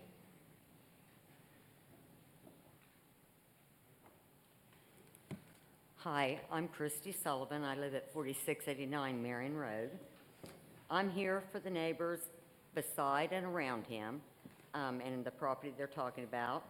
I have a petition here signed by about 300 people that you're welcome to see. First of all, we're not against it because as far as licensing and him having a business, we encourage a business because I had a small business. If I hadn't got ill, I wouldn't have had to leave it and sell it. So we encourage that, and we want him to do well, but not here. This is impractical for what is needed. It's not a need in this area. It's not practical with that roadway. I would love to see him have a property that he could put one on. The chance for the zoning to go through, he can do concert and tours and events if he decides in a year or two. There's nothing we can say about that. The houses are right across the road. There's people living right across the road at the end of that drive. As you saw that little house that they showed, there's 4 little kids there that get on the bus right there. Right before his property, there is wrecks all the time coming out of that curve right at his property and that one next to him. People can't get that curve right. Yeah, they speed. Some people speed around there. The school bus is coming down there. I talked to a truck driver. He's very worried about, he said he could not drive his semi-truck up that area. It would be hard to turn right there. We are worried about the fires and the unknowns, the whiskey fungus. There is ethanol in these places. What if there's a leak? Nobody's going to be living there 24 hours a day and at that site. So if lightning strikes, which there's a lot of lightning strikes in our area, anything like that could start a fire. I was told that beside him on the hillside, they have caves and springs, underground springs. Someone told me, one of the older farmers, that there's a spring on his property that feeds the pond across the road from me, which goes and feeds into Louise Creek. So I don't know if that's the truth, that's what I was told. So if there's caves and springs down there, that'll be a problem. Right now, there's so much unknown about these smaller distilleries that even the International Fire Code's being rewritten right now. By 2020, it's supposed to be done for the purpose of these small distilleries popping up. And I have paperwork on that.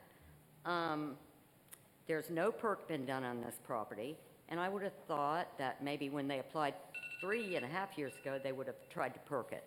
So we don't know if that'll go through either. So I just think there's a little bit more preparation they need to do and study before they put one anywhere. Thank you.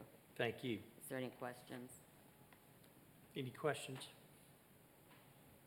Thank you, ma'am. Uh-huh. Is there anyone else in the audience to speak in opposition to CZ 11, 2019?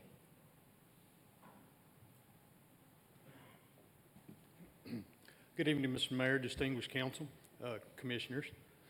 My name is Mike Chitwood, and I reside at 2137 Hollis Crossing Road. And I'm speaking to you on behalf of Mr. Bud Wells, who is a property owner that joins this proposed property in question. I thank you for allowing us to voice our opposition to the proposed distillery. We still contend that it is not a good fit for our community, and we adamantly oppose this endeavor. There is no doubt that this is a manufacturing or industrial operation proposed for our community. As you are aware, we addressed this very same issue in November 2016. The County Commission voted it down 16-4-1. What has changed? At the time of the request, several county commissioners, the issue was to be reviewed, revised, or reversed the language associated with the zoning proposed distilleries in AGC. My question is, why has this not been done? It contradicts the AGC description and the distillery definitions. Public safety, concerns about a potential bomb in our community. So let's take a quick look at the zoning requirements and definitions. Now, I don't have time to read it verbatim, but the 4 major points are being not intended for major commercial establishments. Individual proprietary stores, supports agricultural production, and compatible and convenient with the surrounding area. In the definitions, number 19, alcohol distillery is a small-scale distiller limited and to producing less than 1,000 barrels per month. That's 55 gallons a barrel. That's 666,000 gallons per year of unstable volatile liquid. In your 5.1.3 industrial use section of the zoning ordinance, 5.1.3.2, alcohol distillery small, and it's unique that the AGC district is listed in parentheses next to it. You are permitted the sale of alcohol produced on the premises, sale of merchandise, tastings, and special events such as weddings, dances, and social occasions. Now, how does this fit our community? It doesn't. It's not proper utilization of the lands, nor is it convenient and compatible to the surrounding area. There are only 2 whiskey manufacturers in Tennessee that come close to 1,000 barrels per month threshold. That is Jack Daniels and George Dickel. Remember that the AGC is not intended for a major commercial operation. It should be obvious that this distillery should be zoned M1 or M2, and that's definitely not an AGC designation.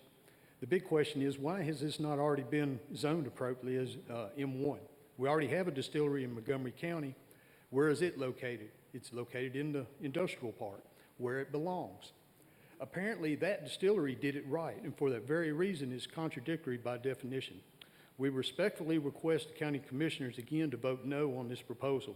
The AGC should promote local Tennessee products grown on the land and sold locally, compatible and conducive to the surrounding areas. In closing, there are many inconsistencies with this proposed industrial group. and we'll call it a pig. For short, they've changed their story so much. They'll do this, they'll do that. They've changed it. The bottom line is they don't care about our community. They don't even live here. Only what's in it for them. Now, you can put lipstick on a pig, and I'm using an old farming term. Mr. Chipwood, if you please wrap up your comments. If you're familiar with putting a lipstick on a pig, that's what's happening here. And they're trying to make this pig look good and presentable by putting lipstick on it. So why are they doing this? For a yes vote. But you know what? It's still a pig. So we respectfully request that you vote no to the CZ11 2019. And I thank you for your time and consideration. Thank you. Anyone else to speak in opposition to CZ11 2019? Yes, sir. Good evening, Mayor, Commissioners. My name is Mark Riggins, and I'm here tonight as a private citizen of this community who resides at 814 Branch Bend Road. As some of you know, I spent nearly 10 years of my life at the Planning Commission meetings representing the city, constituents, and various property owners. For 6 of those years, I represented District 4 on this very body voting on these cases. I say all of this because I truly understand where you're at, what you're going through, and I appreciate what you do. Throughout that time, my voting record and representation proves that I am a proficient advocate for individuals' property rights. On the rare occasion I voted or spoke against these zoning cases, it was only due to the zoning classification or consequent development resulting in detriment to the surrounding community, such as this case. We've seen this exact case on this exact parcel before, and it failed. Failed because the County Commission realized that this allowance in the ag commercial zoning classification is, albeit legal, a mistake. Ag commercial was implemented in Montgomery County due to the agritourism push across the state, but it never truly was the intent of Montgomery County to allow a light industrial use in a rural area of the county. I know this because my father was director of the Planning Commission when this was enacted. The state of Tennessee defines agritourism as any activity carried out on a farm or ranch that allows members of the general public for recreation, entertainment, or public educational purposes to view or enjoy rural activities, including farming, ranching, historic, cultural, harvest-your-own activities, and attractions. Ag commercial zoning was created to allow local farmers the right to add to their existing farming practices with events, tours, and sales that complement such. I ask you now, does a business that ships in components or ingredients, manufactures a product, then ships that same product out for distribution sound like a farming activity or agritourism to you? It doesn't to us. If this was a zoning case for a subdivision, I would not be here in opposition. If this was a zoning case for anything at all that complemented our community, I would be here, but on the other side of this. Under Chapter 1, the general provisions, Section 1.2, defining the purpose of the Montgomery County zoning resolution, it states, the regulations contained in the resolution are enacted for the purpose of promoting the public health, safety, convenience, order, prosperity, and the general welfare of the present and future citizens of Montgomery County, Tennessee. This proposed development in no way promotes any of these rights or amenities of our community. Lastly, I ask, would you want this light industrial manufacturing facility in your community, where you live, next door to your home? I respectfully ask for your disapproval of this case, and I thank you for affording me a moment of your time. Thank you. Commissioner Ray, do you have a question for Mr. Riggins? Yes, sir. Thank you, Mayor. Mr. Riggins. Yes, sir. Ms. Sullivan quoted she had over 300 and something signatures on the petition against this. How many people are in this building tonight that opposes this rezoning?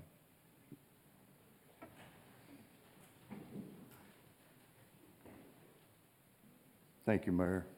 Commissioner Hodges? Thank you, Mayor. The last 3 speakers, I've enjoyed all this information you gave us. I don't have a problem with these gentlemen building a whiskey distillery. I said that before. But put it in the right place. Marion Road, Cunningham, Tennessee, is not the place for a whiskey distillery. Go out in the business park where they're putting them at, and I'll be glad to support you out there. But you're putting it in the wrong place. Thank you. Commissioner Beal? I actually have a question for Mr. Tyndall. for Mr. Tyndall? Yes, sir. Okay. Mr. Riggins, thank you. Mhm.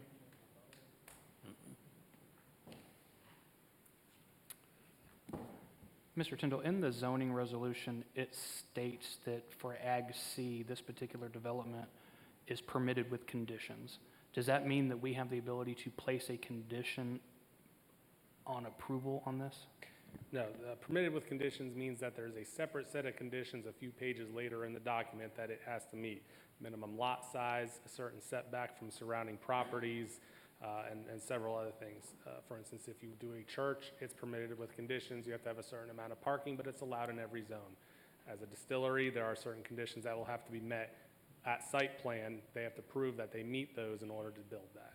Has the RPC placed any conditions during the application We can't process? place conditions on zoning cases. Okay, so we either vote this up or vote it down. Correct. Okay, thank you. All right. Mr. Tyndall, CZ 12, 2019, application to Tommy Head from AG to M2. Okay. It's the application of Tommy Head. Agent is Joe Pewitt. Current acreage to be requested to be rezoned is 10.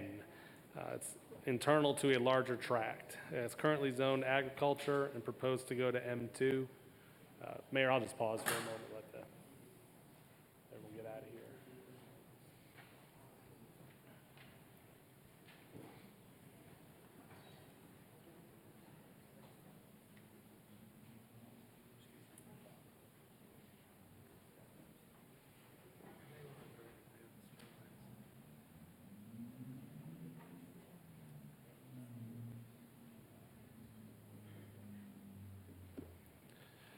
All right, I'll continue. This is currently zoned ag, proposed to go to M2.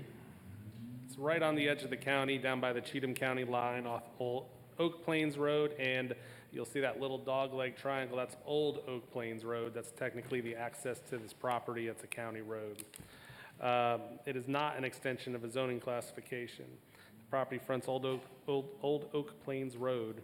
Say that fast. 970 feet from the intersection of Oak Plains Road and Oak Plains Road. It's in County Commission District 3. It's an existing ag farm operation with multiple outbuildings. Land has rolling hills, ponds, and a tree line. The tract has a blue line stream that runs east to west across the middle of the property. They wish to rezone it for Heads Scrap Metal. Important to note that this property had been used for approximately 2 years as a scrap facility. I'll use the word illegally, without a permit or without the proper zoning. The code department came out there, talked to them. They have moved it off the site, so the site is not on there anymore. It's in the rural area of the growth plan. We didn't receive any department comments or concerns at this time. The proposed use impact on surrounding areas, increased traffic light and noise, additional for heavy truck traffic, and the increased intensity of industrial uses. We'll go to note that this is not consistent with the adopted land use plan. We'll get on that in a second. This is Old Oak Plains Road. As you enter the site, right out of the sight line there, it makes a 90-degree turn. Here's the site, Heads Farm. Before they were operating in the front, just past the gate on the right, the proposed rezoning here is beyond that barn, that long barn on the right side, 10 acres beyond that. This home is on the site to the left. It is on the same property. And this is the home that would be closest to the M2 zoning, just beyond that tree line.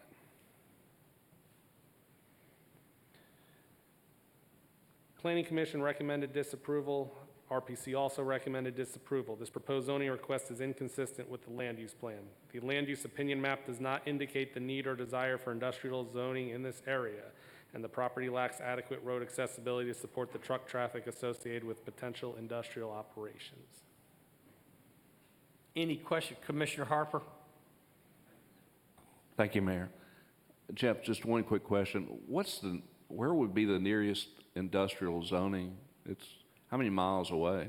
We looked at that. There's an M1 zone on the other side of the interstate, north of Dixie B, Trough Springs Road area. There's no M2 on this side of the county and this side of I-24. The majority of M2 in this community, there's some in the city, and most of it's through the industrial park from exit 8 to exit 1. So a very long distance. Yeah. Thank you. Commissioner Bryant? I would assume that being that if the reasoning behind the disapproval is because it would be spot zoning for M1. You could make the argument that it was spot zoning for a single purpose, yes. Thank you. Any other questions of Mr. Tindall? Commissioner Johnson? Thank you, Mr. Mayor. Just to be clear, because I may have missed it, what exactly is the intended use for this property? The applicant's stated use, which is all we have to go off of. And remember, when we rezone something, they get that laundry list of uses. We just had it with the ag commercial. It can be any of those farm stand through a distillery. In M2, it's all the uses that are permitted in an industrial park, as well as a scrap yard, which is the intended use by the applicant, says for head scrap metal. Thank you, Mr. Tindall. This time we'll hear comments in favor of CZ 12, 2019. Anyone in the audience that would like to speak on behalf of this application?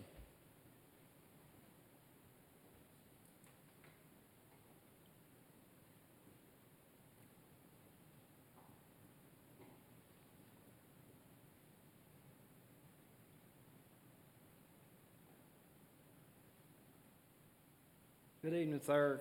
Good evening, commissioners. My name is Joe Pewitt.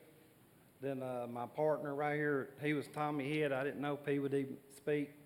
Tommy Head, many of y'all know, he was 18 years state representative. Then his sister was the legendary basketball coach, Pat Head Summit. From early life, the whole Head family was taught to work hard. Tommy, even his age now, he still works every day. Puts in more hours than most probably young people. They run successful businesses. So what we're doing, you'll see we didn't make no notes. You know, they won't get it all up in the political stuff like other people's done this evening. We're just asking that y'all vote yes. Then one of you ask about whatever other business stuff is out there. We're not putting in, you know, a restaurant or no kind of Walmart. We're not trying to attract them kind of people. The people we get is the people in that end of Montgomery County. We're right on the Cheatham County line. And what we get is we're providing a service for the people to be able to bring scrap metal, whether it's out of the old trailer parks right there in Henrietta, then buy junk cars. That's what we're doing, you know. You know, it's not like, you know, we know it's in the area where it's at. It's in the middle of the farm. And the houses that they showed up there, none of them people have a complaint. You know, the houses they say that's the nearest, none of them have a complaint. Like somebody said, I think that gentleman did, we operated 2 years illegal. Well, for 2 years, we never had no complaints. It's just when we started advertising 1 week, my saying is all devil broke loose. You know, so it ain't like, you know, we've been a big hindrance to the community. Most of the people in the community is glad that we're doing a service to where we can pay more for people's scrap metal and then still just try to make a living ourselves. And we just ask that you vote yes, that where we can rezone the 10 acres. We don't need the whole 10 acres. That's just what the codes or whatever they say, that's what we have to zone is 10 acres to be able to operate. And then I guess, Mr. Tommy, if it'd be all right. I think a couple of commissioners have a question. Commissioner Beal? Thank you. I just want to make sure that I understand correctly. So you acknowledged that you were operating illegally, but you said that because none of the neighbors had an issue with it, that's okay? No, he said Okay. we was operating illegally. Well, were you? What we never was open for business. The cars that we brought were our own personal stuff. It's just that we stored them on there because me and Tommy worked together. Okay. We may never have a sign that says open. We'll choose who we do business with. Because in this business, you have thieves, crooks, drug people, Right. and all that. I understand, If but- they're not honest people, we're not doing business. Right, and I agree with you 100%. But if you're zoned agricultural, That's why we're here today. right, but I guess what I'm trying to find out is, was that a concern then when you were operating illegally because that classification didn't allow it? Tommy's always operated the business there. He has a construction business there. He stored pipe there for 30, 40 years. It's never become a concern till the code showed up and said we couldn't do it. So is that why you're seeking the rezoning now, is because you got caught? We're seeking a rezoning because code said that we're not zoned right. Thank you. Commissioner Pritchard? Yes, thank you, Mayor. Mr. Pruitt? Mr. Yes, Head, ma'am. You have a limited amount of area that you're asking for that little bit of scrap iron yard that you want to put over there. What happens when you, and I know down in there it's going to be a convenience for that area of the county, but what happens when you guys get full? You know, that's something that's got to be addressed. And we haul off every week, some days 3, as many as 10, 15 loads if we had that many. We're not going to have more than 4 acres inside that fence. Okay. I'm just having to do 10 acres because that's what codes had told me. But we're going to be no more than 4 to 5 acres because there's a hill there where we can put gravel and stuff on and concrete and keep it cleaned up. So this is just basically something to help the community out with getting rid of their scrap. I've been trying to help clean Clarksville and Cheatham County up for years, and all those cars sitting in the yards, it just makes me sick when I ride and see them. Yeah. And we've been pretty lucky. We pay more money than the other people, and in fact, probably twice as much for some used cars as some of them pay. And I feel like we're helping the people by doing it, paying that much more, and we're getting more business. And he works, him and his kids work around the clock if they have to, and he's hauled as many as 3 loads 5 days a week. That's several cars. He gets at least 9 on every load. Thank you. Commissioner Joe Smith? I'd like to clarify a couple things. Commissioner Bill, you were asking, were they doing this intentionally? No, I don't believe so. They approached me after they found out they had the wrong zoning. Tommy came over, we talked, and Mr. Pewitt is certified by the state as a scrapyard person. He did not know that he needed to rezone the property that he was on for that. He didn't understand the codes as far as zoning in Montgomery County. It's an honest mistake, I think, especially with Mr. Tommy involved.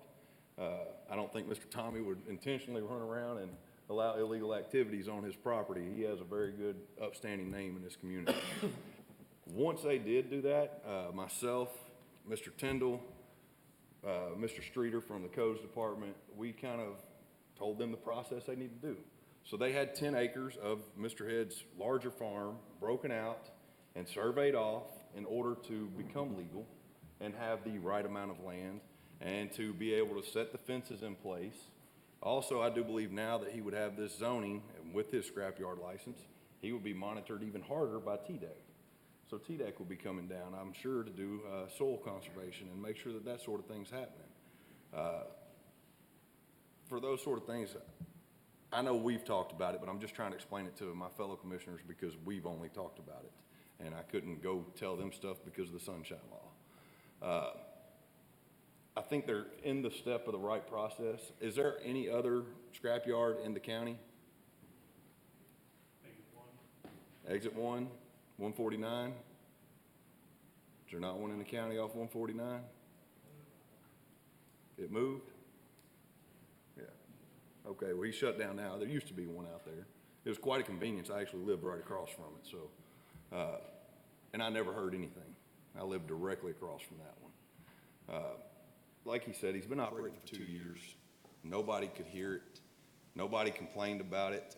I did go to the RPC meeting where they did talk about this one. One of the neighbors who had a concern was concerned that she rents the property, so she's not even a property owner of that land, and yet she was trying to tell Mr. Head what he could do on his property. Didn't want him to even rezone. because she was worried that the owner of her property would sell it and it would kick her out of her home that she rents. Mr. I Smith, would do you say have any give it a questions? fair shot, at least for Mr. Head and Mr. Pue's sake. Commissioner Knight. I just want to say thank you for coming up here and taking the opportunity to explain to us why you are requesting this rezone measure. I just want to, I know there's, from the community, there's environmental concerns in regards to possible seepage into the ground or into water or what have you from chemicals from the vehicles. Do you have any processes in place to ensure that that doesn't occur? Yes, sir. I'm going to answer something that Mr. Bill said that I didn't think to say. I have a scrap mailer dealer's license, then I had a business location license through the state of Tennessee. All right. I had them, but, you know, I wasn't aware that we had to have the other part. We thought we were good to go. You know, so that was, I'm sorry if I didn't answer it right. And then to answer you, Mr. Knight, what we do on our vehicles, all we take out is the gas. And we take it out, you know, like we have to, you know, the way it would, to process it, and we put it in a tank. As far as the oil, then the transmission, Freon, and all that, we leave all that in the vehicles. We don't have to take it out to where we take it. They take care of that. You know, because another thing, Tommy's got, he don't want no poachers, but he got big fish in his pond. Where we was working before, the pond wasn't even, I don't know, I'm not good at measurement, 60 or 70 yards. No oil never got in the pond. 'Cause, you know, gas, if it did, it would have killed the big fish. That was my biggest concern where we was before. But we was able, you know, to maintain, to make sure that we keep that in the process. Thank you so much. Thank you, sir. Commissioner Hodges. Mr. Pruitt, do y'all crush these vehicles? All we do is we have a track hoe and we just smash down like the hood, not the hood, I'm sorry, like where you see it. We don't do the motor part. We leave the motors in there. We just crush down, you know, like the trunk and whatever, to where most people that crush could probably get 15 to 18 pieces in a semi. If we get 9 to 10, that's all we can get, 'cause we don't, you know, crush them down to where the fluids, you know, would go everywhere. So when you crush them, you don't have any antifreeze or motor oil? We don't do the motors and all that. We do the back. We don't take the motors out. We don't smash. Well, I understand that, but when you crush a vehicle, it can automatically come out. I think he's saying he crushes the roof and the trunk. They don't Yes. crush Right. the hood part. I Right. think that's what he said. Okay, thank you. Any other questions of Mr. Pruitt? All right. Thank you, Mr. Pruitt. Mr. Head, I know you're at the podium. We've had one person speak in favor. Would you like to, while you're at the podium, speak in favor of this? I thought I had. Well, you don't have to. I'm not asking No, you to I mean, do so. I'm in favor. I mean, you know, like I said, reason I allowed Joe to come in and work there. And of course, I run my construction business off of that farm, as well as got cattle. But I'm just trying to do the county a favor, and not only this county, but Cheatham and Stewart and the others that we get cars from, by cleaning up the yards that's out there in a lot of towns that here and out in the county and different places. I'll see 5 or 6 old junk cars with trees growed up through them. And I try to keep my farm bush hogged and nice, you know, look nice. And that's what I'd like to see done for the county. And that's the reason I let Joe come and work with us. And hopefully y'all will allow us to continue. Thank you, sir. Anyone else in the audience to speak on behalf of CZ 12, 2019?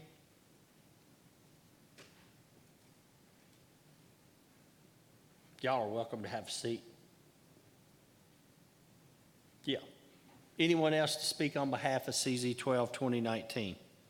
Anyone in the audience to speak in opposition to CZ 12, 2019?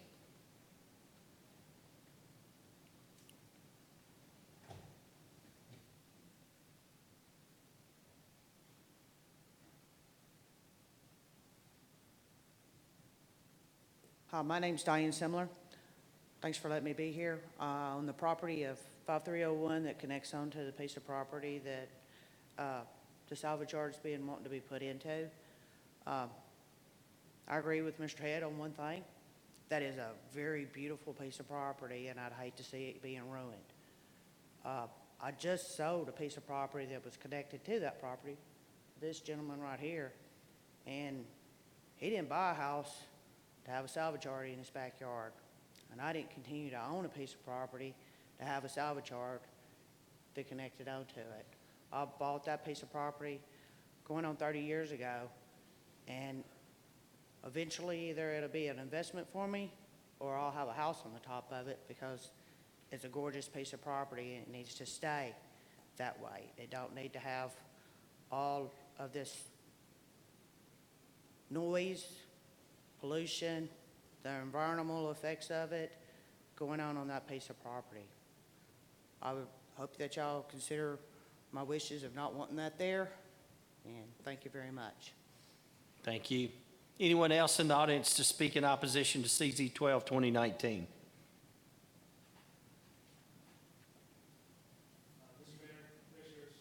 My name is Dave Romfeld. I'm a resident at 5301 Ashland City Road, just around the corner of the proposed rezoning area. I'm here tonight, of course, to speak against this scrapyard. 6 years before living where I am now, I lived on the other side of Oak Plains Road, close to Smith's Auto Salvage. Now I'm on the Highway 12 end of Oak Plains Road, hoping that we do not get a scrapyard there. Spoke to several of my neighbors and other people close to that area. Never once has anybody ever said, we're in need of another scrapyard. We don't want the pollution. We don't want the environmental impact. I personally do not want the impact of my property values going down.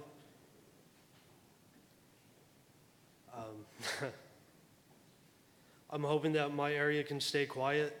That's the primary reason I moved out there, is to have a nice quiet area to enjoy the nature and the wildlife. So I hope I have everybody's support in voting against this rezoning. Thank you, sir. Anyone else in the audience to speak in opposition to CZ 12, 2019?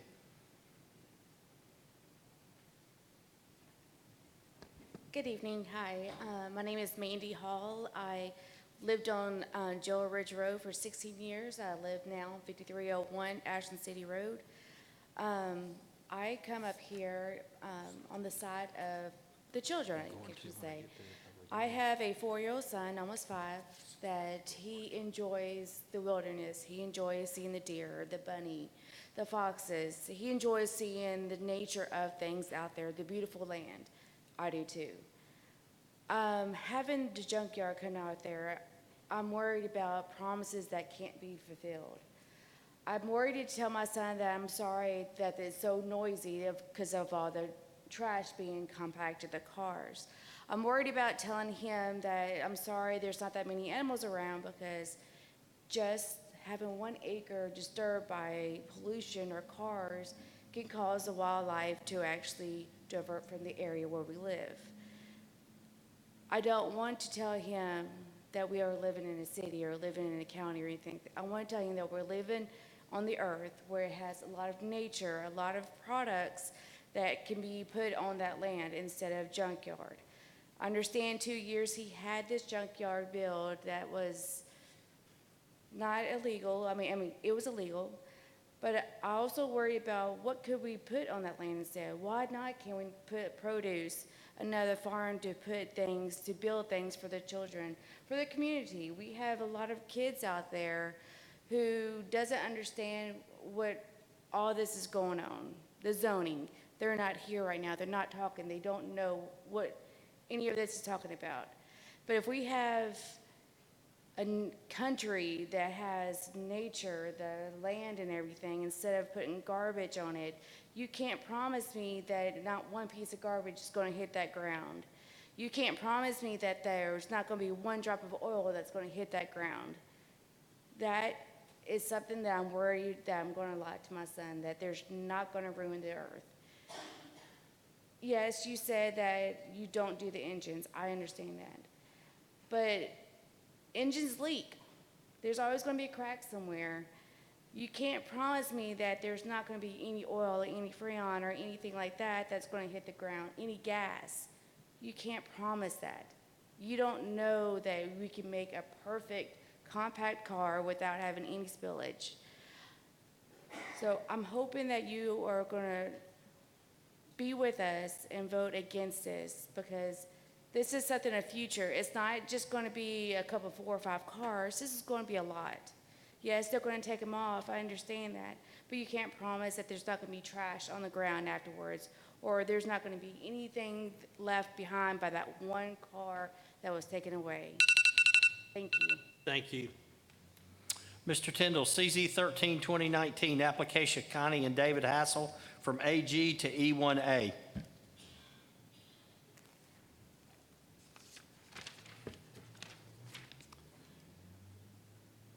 Connie David Hassel, agent is Christian Black. This is 7.8 acres off Ashland City Road, currently zoned agriculture, going to E1A. It is not an extension of the zoning classification.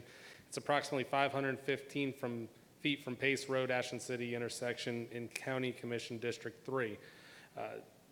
We're kind of all around the same area tonight. This is the South Ridge subdivision that surrounds this property. The property earlier today on Hickory Valley or Hickory Point Road is just out of view to the left there, where you see the name Ryan Road.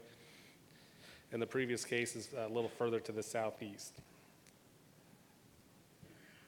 This is a mild sloping grassland tract. 2 ponds are on the site. The applicant's statement of use is this is a property surrounded by a large percentage of South Ridge subdivision, which is zoned R1, with most lots being smaller than the minimum allowed in this zone, meaning E1A. This zoning fits well with the properties in this area. It is within the planned growth area. There were no comments received of concern or comments from city or county departments. It's in the East Montgomery Utility District. These properties will be on septic. Our historical estimate would say on 7.8 acres, you may get 6 lots. Staff recommended approval and Planning Commission recommended approval. Run through some slides here real quick. This is the property. You're looking directly at it right now. There's 1 home on it currently. This is adjacent to the property to the south, and then immediately across the street is the Fredonia EMS station and this other building under construction. The proposed zoning request is consistent with the land use plan. Adequate infrastructure serves the site. No adverse environmental issues were identified, and the proposed E1A single-family classification is not out of character for the surrounding area. Any questions of Mr. Tyndall? Commissioner Bryant? My question is for building codes. Is there any injection wells out there?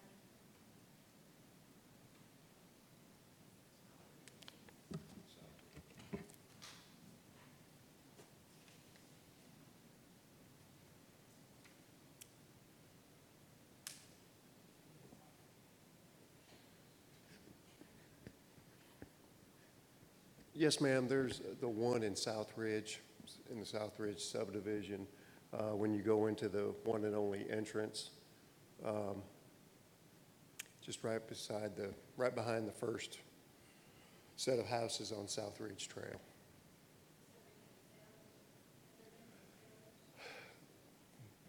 That one is not as bad as the other. It's not in the top 7. It's been determined by barge engineers. Is that what you're saying? There is issues, it's just not in the top 7? Yes, ma'am. Okay, thank you. Any other questions of Mr. Tyndall? All right, is there anyone in the audience that would like to speak in favor of CZ 13, 2019?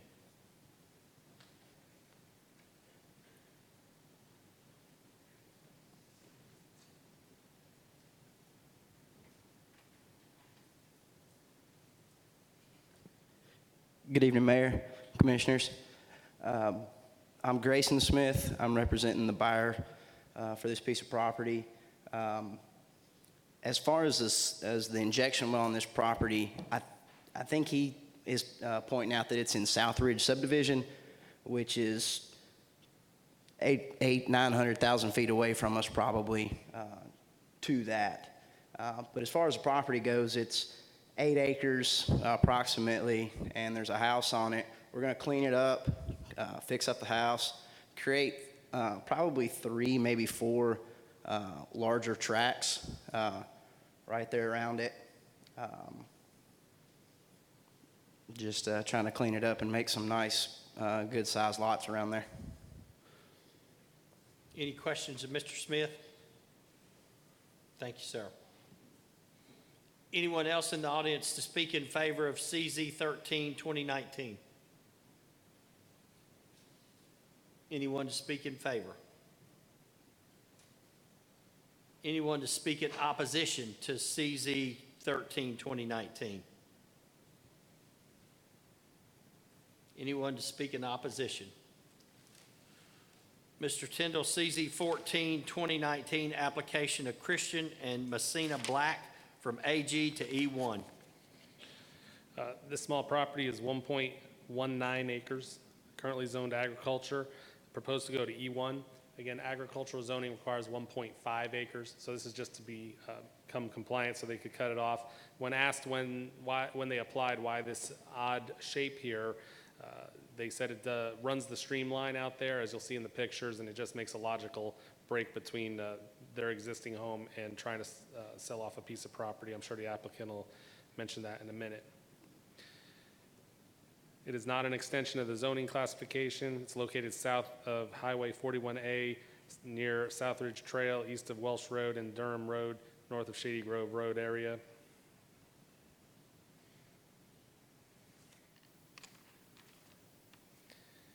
It's a wooded tract with varying mild steep topography, and the applicant's statement is just to create a 1.2 acre tract.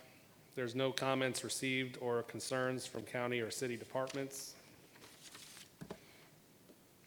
It's on East Montgomery Utility District. There'll be 1 lot, 1 house on there. Here's the existing driveway to the property in question. Off to the right there in the woods is where this property is proposed to be rezoned so it can be subdivided. Here it is looking at from 41A.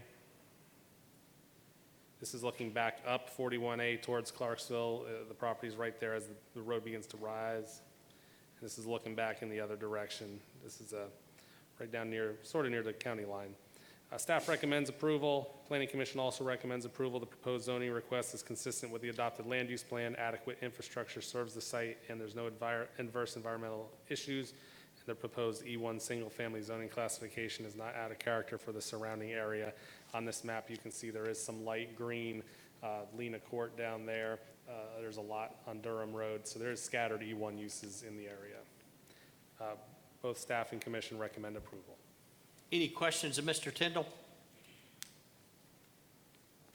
Is there anyone in the audience that'd like to speak on behalf of CZ 14, 2019?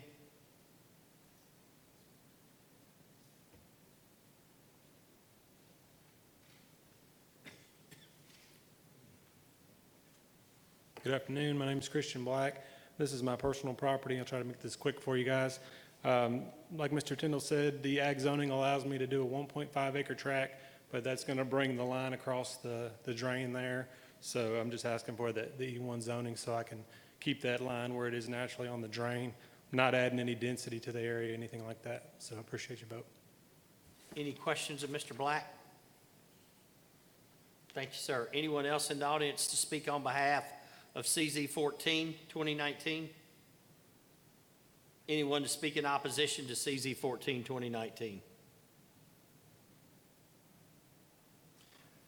CZ 15, 2019, application of the Russell Firm Incorporated, formerly known as Russell, Russell & Waddell, Inc., from E1 to AG. Mr. Tyndall? The agent here is Stanley Ross. This is 35.4 acres, currently zoned E1, proposed to go back to agriculture. It is an extension of the zoning classification in the area. This is just a little further down Hickory Point Road from earlier. You see Ryan Road up there and the South Ridge subdivision. Property fronts western portion of Hickory Point Road, 1,800 feet from the Johnson Road, Hickory Road intersection. This is in County Commission District 3. It's an irregular shaped tract with varying and steep topography, and they wish to convert it to agricultural district for agricultural uses. That's the applicant's statement. It's in the rural area in the growth plan. There's no department concerns or comments. It's in the East Montgomery Utility District. Planning Commission recommends approval. The proposed zoning request is consistent with the adopted land use plan, and the ag request is not out of character with the surrounding properties. The Commission also recommended approval. Any questions of Mr. Tyndall for CZ 15, 2019? Oh, I'm sorry. Yeah, I'm sorry, I too. jumped the gun on you. No, I did. You kind of stopped the gun. We're at the 2-hour 15 mark here. Here's the existing homes. As you notice, that property was sort of an irregular saw shape. Some of these lots have been chopped out on Hickory Point Road over time. This would be the proposed access to it. It's a gravel drive right here where you see that truck back there. Then the property continues to fall off in the back. Any development should be out of sight from Hickory Point Road. And there is the driveway on the right here as you approach it on Hickory Point Road. Any questions of Mr. Tyndall? Anyone in the audience to speak on behalf of CZ 15, 2019?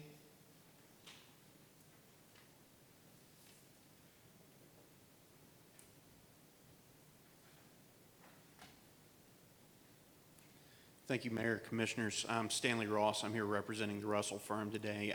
Unfortunately, I don't think Mr. Russell was able to be here, but this is actually a piece of property. When he purchased it, or when the company purchased it, it was zoned ag. Eventually, it was rezoned to E1. There were a couple of lots, I think, on the road that were fronted on there, and he's not planning on doing any further residential development on that in terms of needing an E1 zone or anything like that. So he's just asking to go back to ag. Don't think there were any adverse comments. It was a unanimous vote at the Planning Commission, so we just ask you to vote in favor of this. Be happy to answer any questions you might have. Any questions of Mr. Ross? Thank you, Mr. Ross. Anyone else in the audience speak on behalf of CZ 15, 2019? Anyone to speak in opposition to CZ 15, 2019?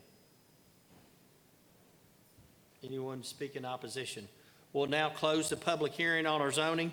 Commissioners, let's take a 10-minute recess and we'll start our resolutions. 10 minutes.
1981.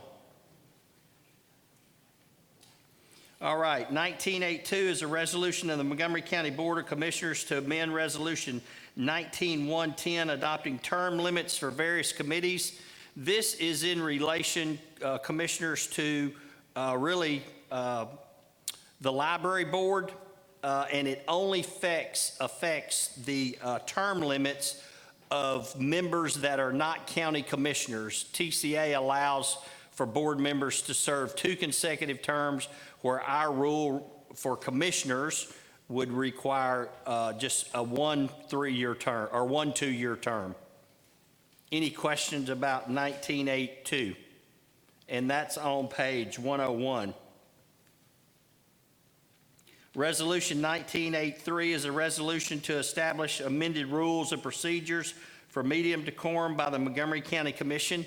That's on page 102.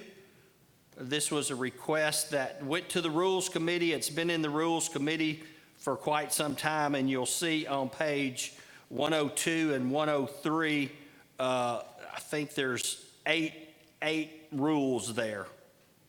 Any questions on 1983? Commissioner Beal. Thank you, Mayor. Can we get an explanation of what point number 6, 7, and 8 are actually trying to accomplish? Well, Mr. Harvey wrote it. I'll try to give a brief explanation, and then I'll let Mr. Harvey go from there.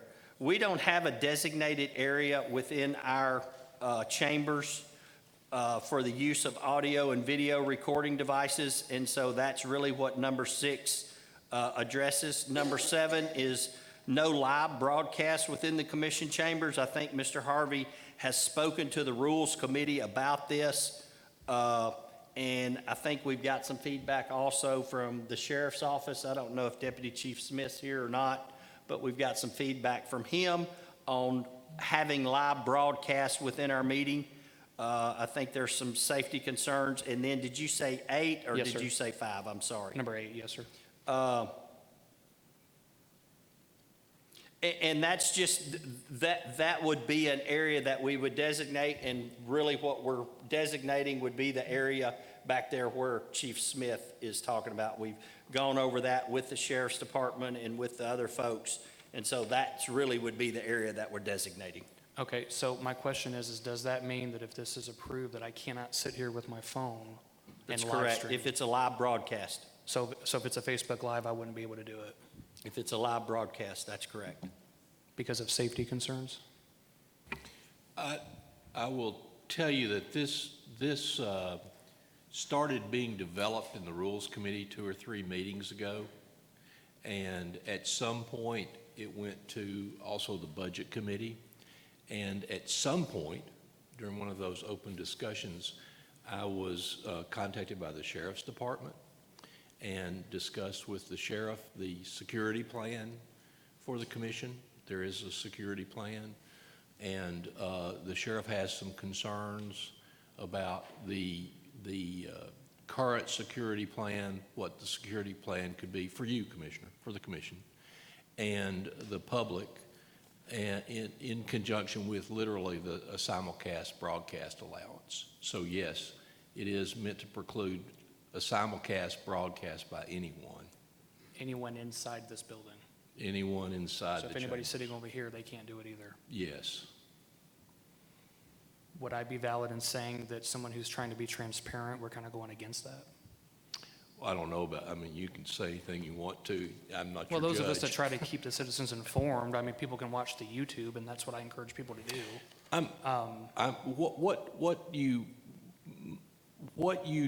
How you think about things and how you vote on things substantively is not particularly what I'm here to talk with you about. What I'm here to analyze for you is if you, Commissioner, or anyone says, I want to prepare a resolution so I can make a motion or I can do this or do that, I'm giving you the legal basis for it.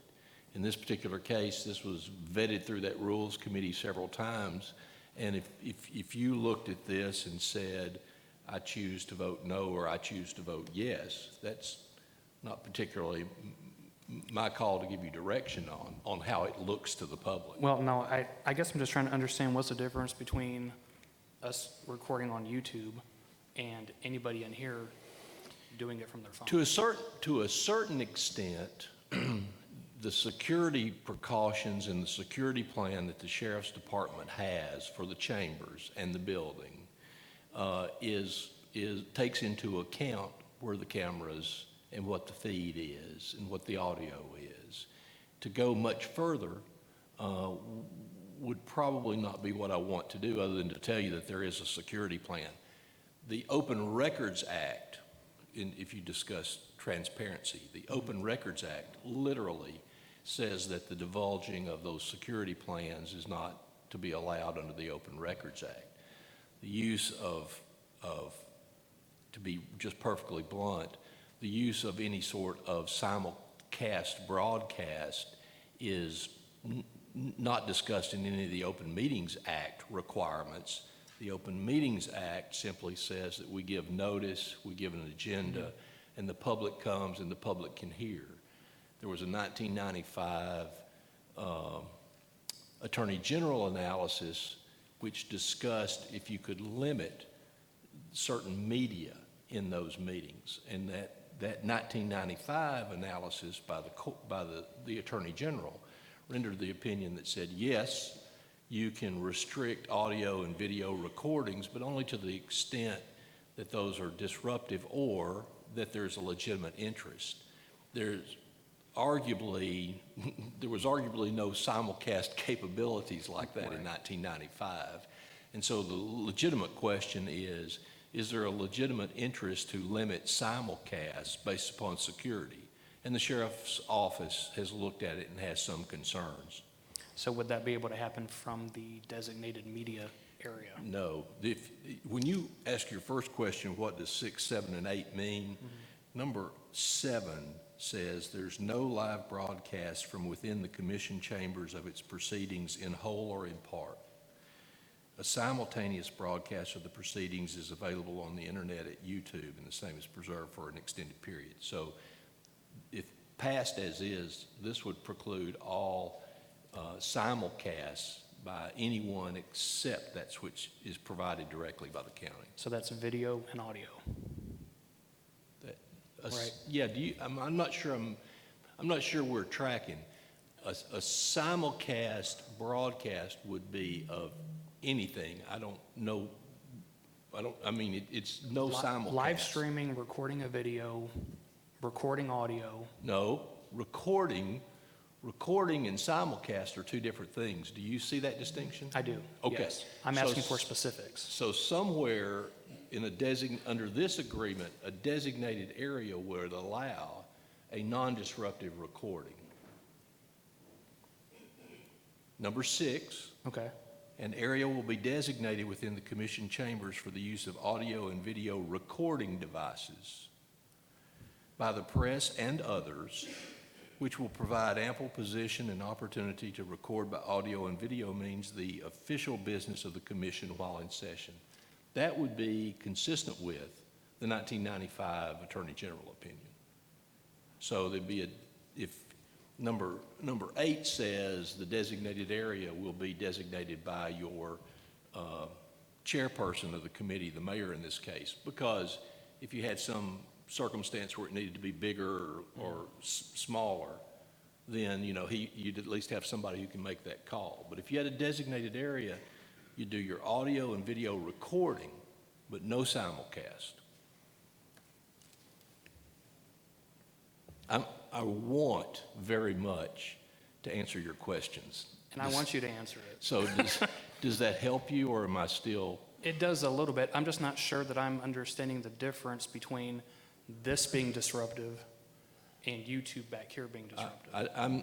I'm happy to tell you I'm not here to make that distinction as much as I'm saying the difference in a simulcast is a security issue.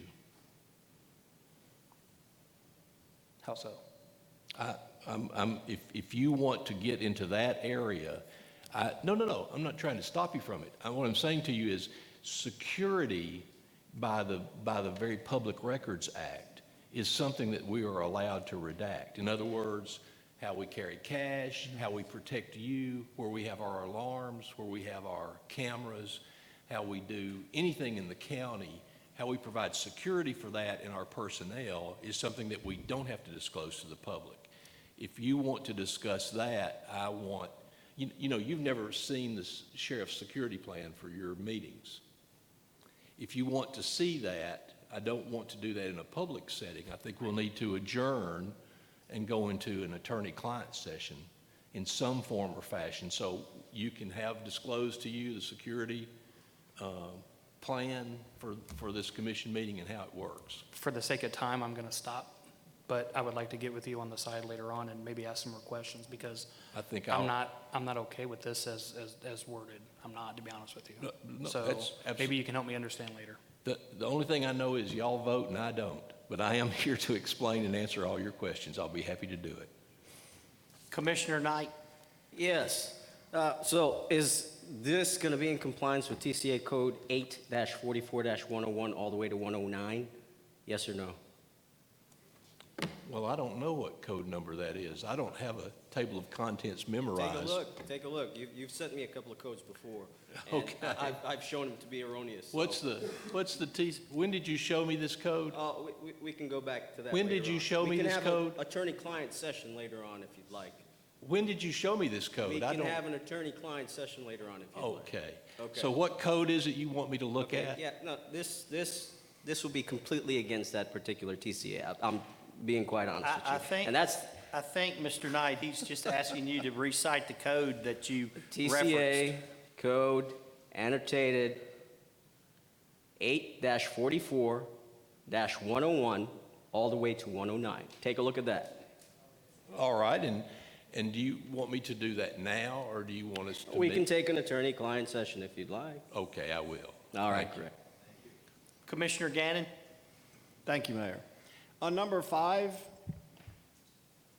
does that apply to county commissioners, or are you just talking about the constituents?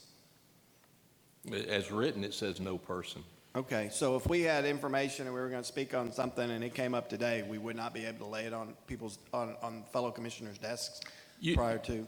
Is that what we're saying? You know, I think sometimes people point out things as you have now. As it's written, I would say yes, it would include you.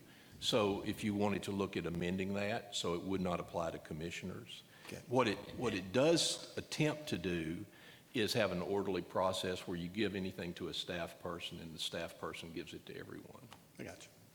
But yeah, I think if you want to say that doesn't apply to commissioners, we'd probably just be a good time to clean it up on a motion.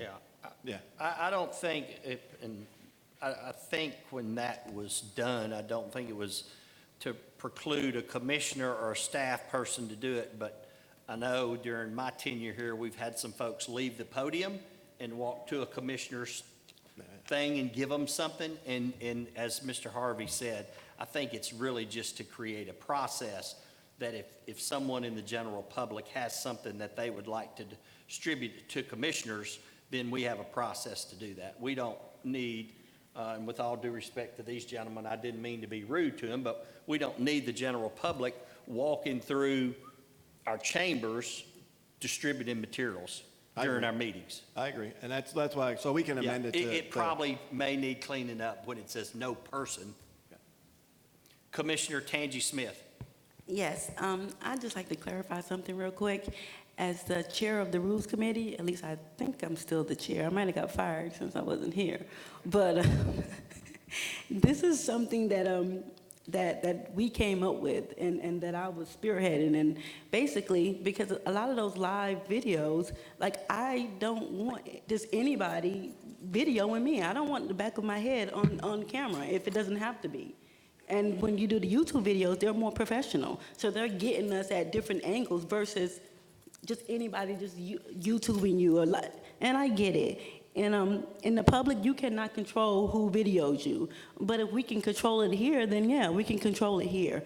As far as the other things about distributing pamphlets and distributing things is because it is a safety issue. If anybody could just come out the stands and just walk over here, you don't know what they're doing. You don't know why they're coming over here. So no, they shouldn't be able to come over here. Not the commissioners, but just anybody in the stands. So that was one of the other things that we talked about in the Rules Committee. It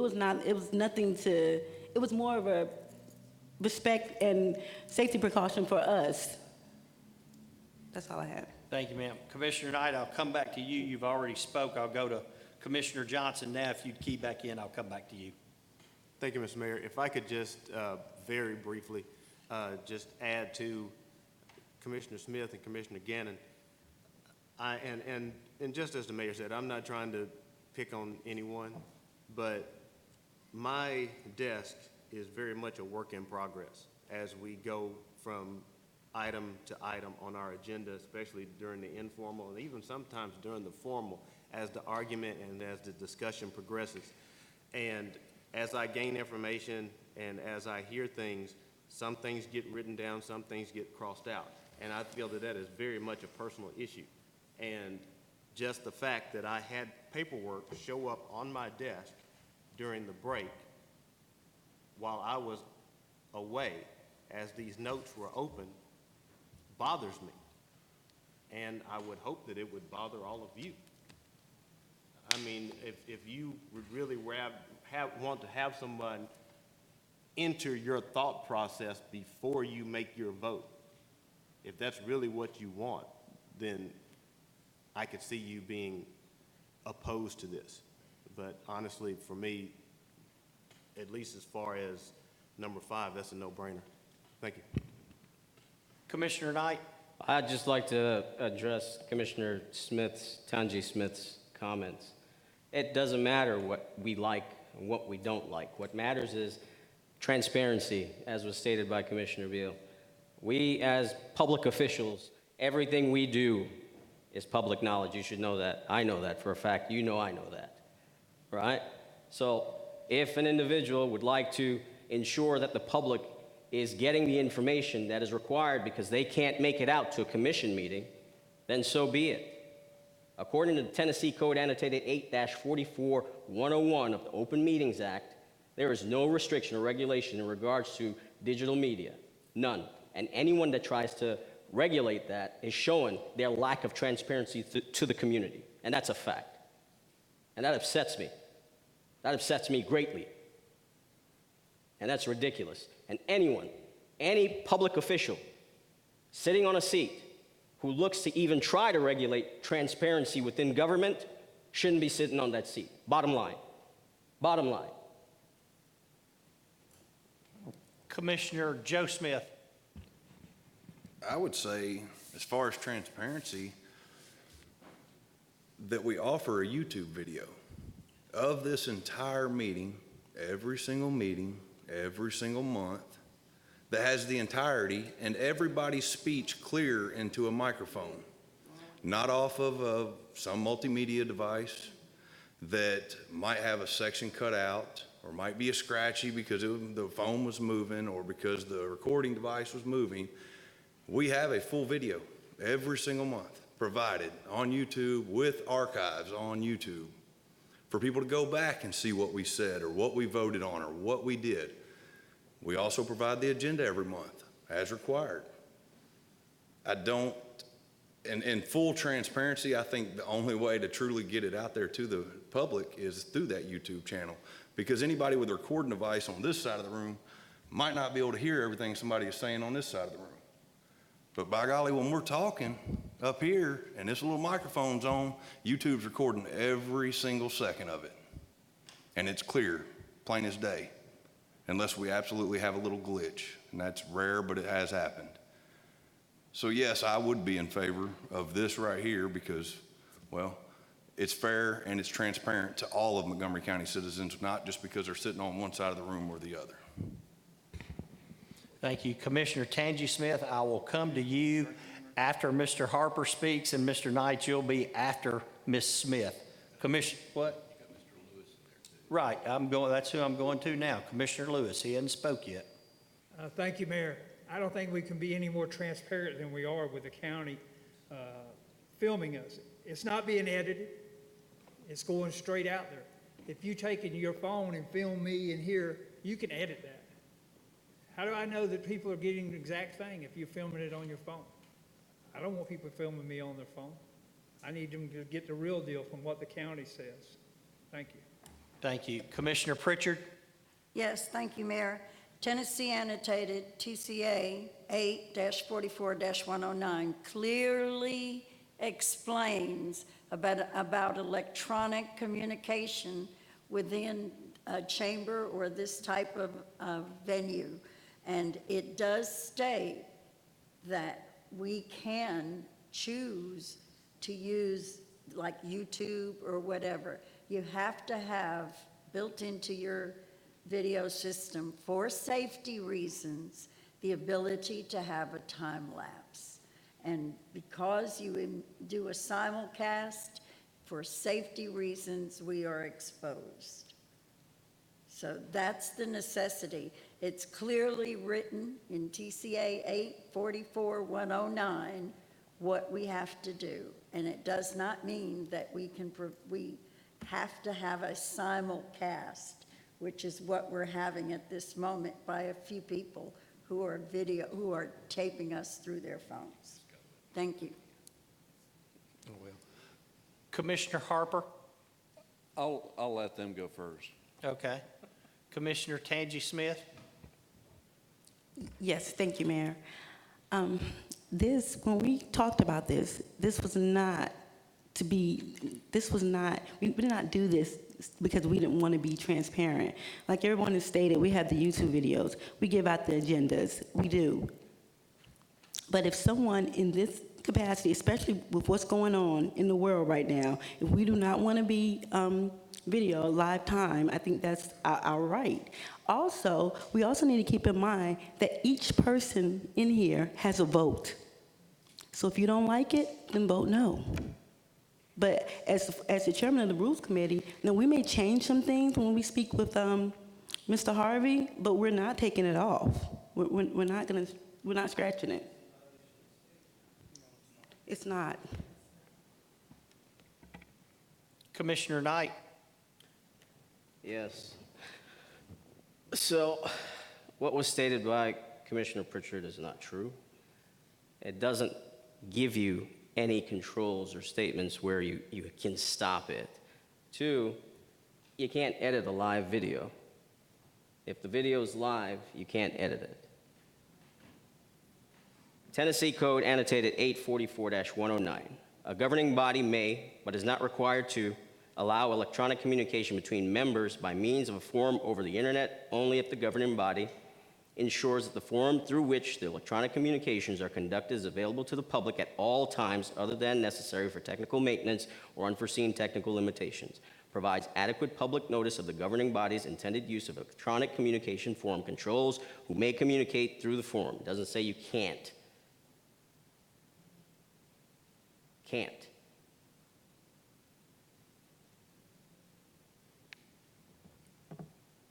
Commissioner Harper?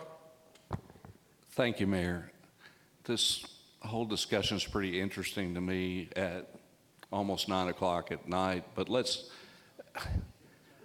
talk about if all 21 commissioners decided to broadcast a feed, does that produce any more transparency than the YouTube video of the proceedings? The answer is no. There's no more transparency that you enable to happen because of that. So this, I think, I just wanted to tell the Rules Committee, I appreciate their work on this. I think it's well warranted on some of the issues that we've had here at the Commission, and I appreciate their work very much, and thank you. Thank you. Mr. Harvey, you've asked me to. Yeah, let me say a couple of things. First off, I try to endeavor to be brief, and I try to endeavor to be clear. But conceptually, there are a couple of things that some of your comments just, I feel compelled to offer the opinion as your attorney in looking at this. There are 2 statutes that deal with what I'm just going to call kind of transparency issues. One set of statutes deals with the Open Records Act and talks about that my client, the citizens of Montgomery County, have a right to see and get a copy of records. But sometimes, some of those records, we don't have to give them because there are valid reasons that have been recognized by the legislature, like a security precaution. If we've got someone who's carrying a cash box somewhere, we don't have to give them our security protocol for how we guard them and so forth. That's in a record. The statutes that Commissioner Knight has referred to, I looked them up, and those deal with the Open Meetings Act. And the Open Meetings Act, again, I'll suggest to you, was transparency. And generally, all the provisions of the Open Meetings Act were meant so that citizens would be able to know you were going to do your business, to know where you were going to do your business, to hear you do your business in a public setting. And they can't shout out and disrupt you or wave a sign that's disruptive to the media, to the body, but they can come and listen. And your public meeting is not for them to participate or take anything away from it, like a record necessarily, but to come and listen.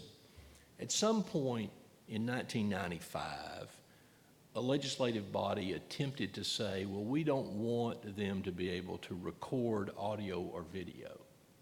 And I want to emphasize heavily that in 95, the question was, should we allow a member of the public who's at an Open Meetings Act record by audio or video means? And the Attorney General said, not because it's allowed in the Open Meetings Act legislation, because it's not addressed there, and not because it's not addressed there, but the Attorney General said if it's not disruptive to the body, then they can record and they can take a recording of video or audio.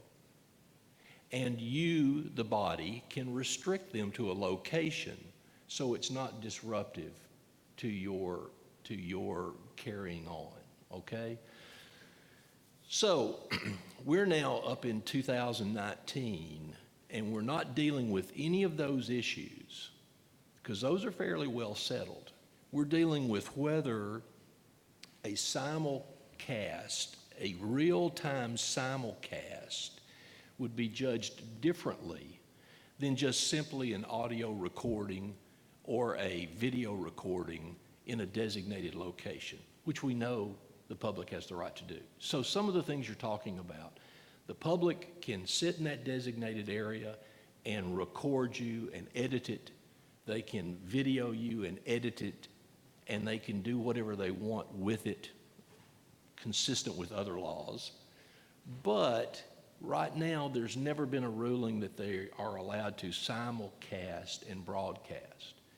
There have been other bodies, legislative bodies, that have attempted to regulate that. I looked at Metro Davidson County, and they have a regulation on it, and they limit simulcast broadcasts.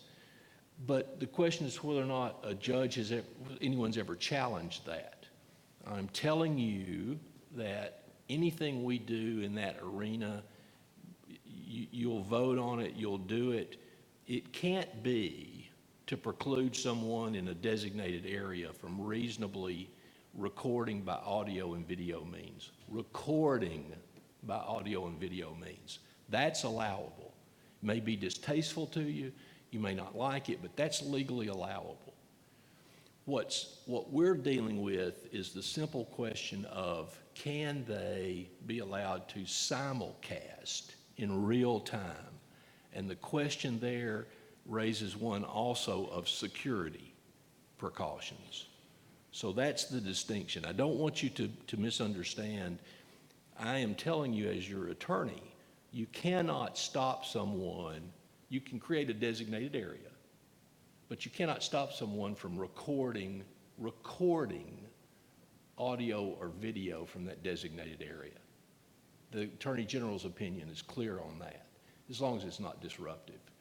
But the question of simulcast has not been addressed, and the question of, is that a reasonable basis because of security, would be the basis for precluding simulcast.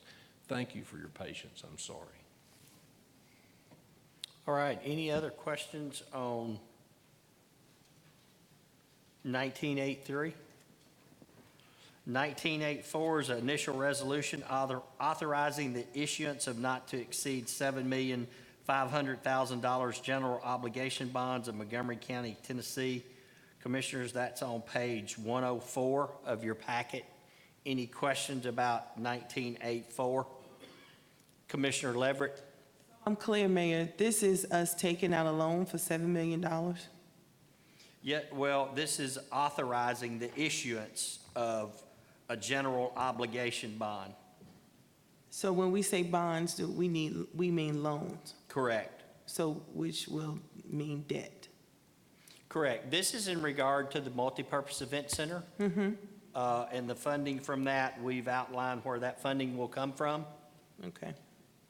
Got it. I just wanted to be clear. Thank you. Okay.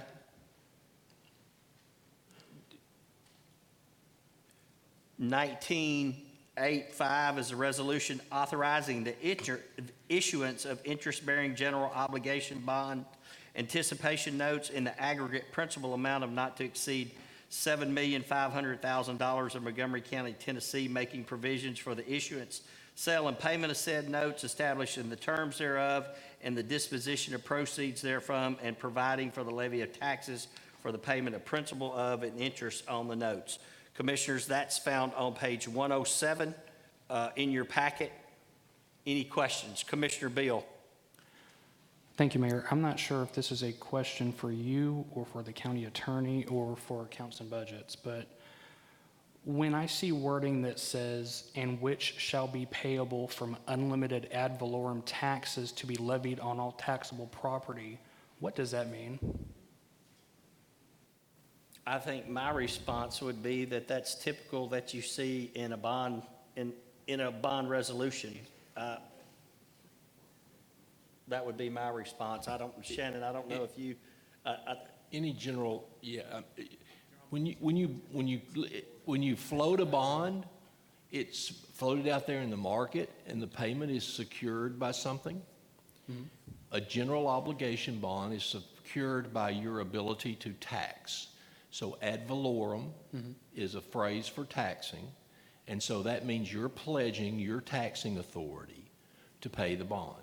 That is a classic, that is what makes it a general obligation bond. Correct. So what that means is that if we cannot make the payment, then we have the ability to use taxes, specifically property taxes, to make that payment. Is that correct? Well, I think the correct way to phrase it would be, when that payment comes due, you must make the payment, and or you must pay that from the tax, from the ad valorem tax that is there. If you don't have enough money coming in, then yes, you've got to find some way to bring that money in. I just suggest to you it's no different than any other obligation of your budget. Once you set your budget, you set your tax rate. As you amend your budget, as you change your budget, it's based upon the flow of the tax funds. But yes, you are securing those payments with the general obligation of the ability to tax. That's how you're going to pay your debt. Correct. So we are pledging on our taxing authority Yes. that we will promise to make that payment by any means possible. Is that? By your taxing. If we need to increase taxes, we can. Yes, you have to pay. Thank you. You don't have any other income except tax income. Thank you. Commissioner Gannon. Yes, sir. It's just a point of information, not necessarily a question, just to kind of go along with Tim. When you do municipal bonds, you have two types. You have a revenue bond that would be done by a corporation, if you will. And the corporation, let's say they did blue jeans. They're Levi and Strauss. Levi and Strauss would be responsible for that payment, and it would say something similar to that, but it would be based on revenues. The other way is a general obligation bond, which is what municipalities do. In a general obligation bond, they are backed by the full faith and credit of that county, and their way they pay it is through taxes. Because you have the taxing authority to increase property taxes and other taxes, that's how you fund it. This is normal language of a bond indenture, regardless of whether that bond was in Montgomery County, whether it was in New York City, or out in San Francisco. It all says the same exact verbiage for a general obligation bond. Thank you. Commissioner Beal? Just for the record, I do understand the difference between the two bonds. I was simply asking for clarification on the wording in the resolution, which basically says that if push comes to shove and we don't have the funding for it, we can use personal property taxes to make the payments. I was just asking for that clarification, that was all. Thank you. Any other questions on 1985? 1986 is a resolution authorizing the issuance, sale, and payments of up to $4,300,000 of capital outlay notes of Montgomery County, Tennessee, and levying ad valorem taxes for the payment of the notes. Commissioners, that's found on page 116 of your packet. Any questions regarding 1986? I think those two projects, Shannon, you correct me if I'm wrong, would be the Eastland Park property and the school systems capital projects. Any questions? All right, under reports, nominating committee nominations, Commissioner Gannon. Thank you, Mayor. The nominating committee met today at 5:45, and we have the following nomination we'll put in on their next meeting, next Monday. For Legislative Liaison Committee, Commissioner Jason Resnick is nominated to fill the unexpired term of Charlie Keene to expire July of 2020. Thank you, Commissioner Gannon. Under county mayor nominations, and both of these will require commission approval.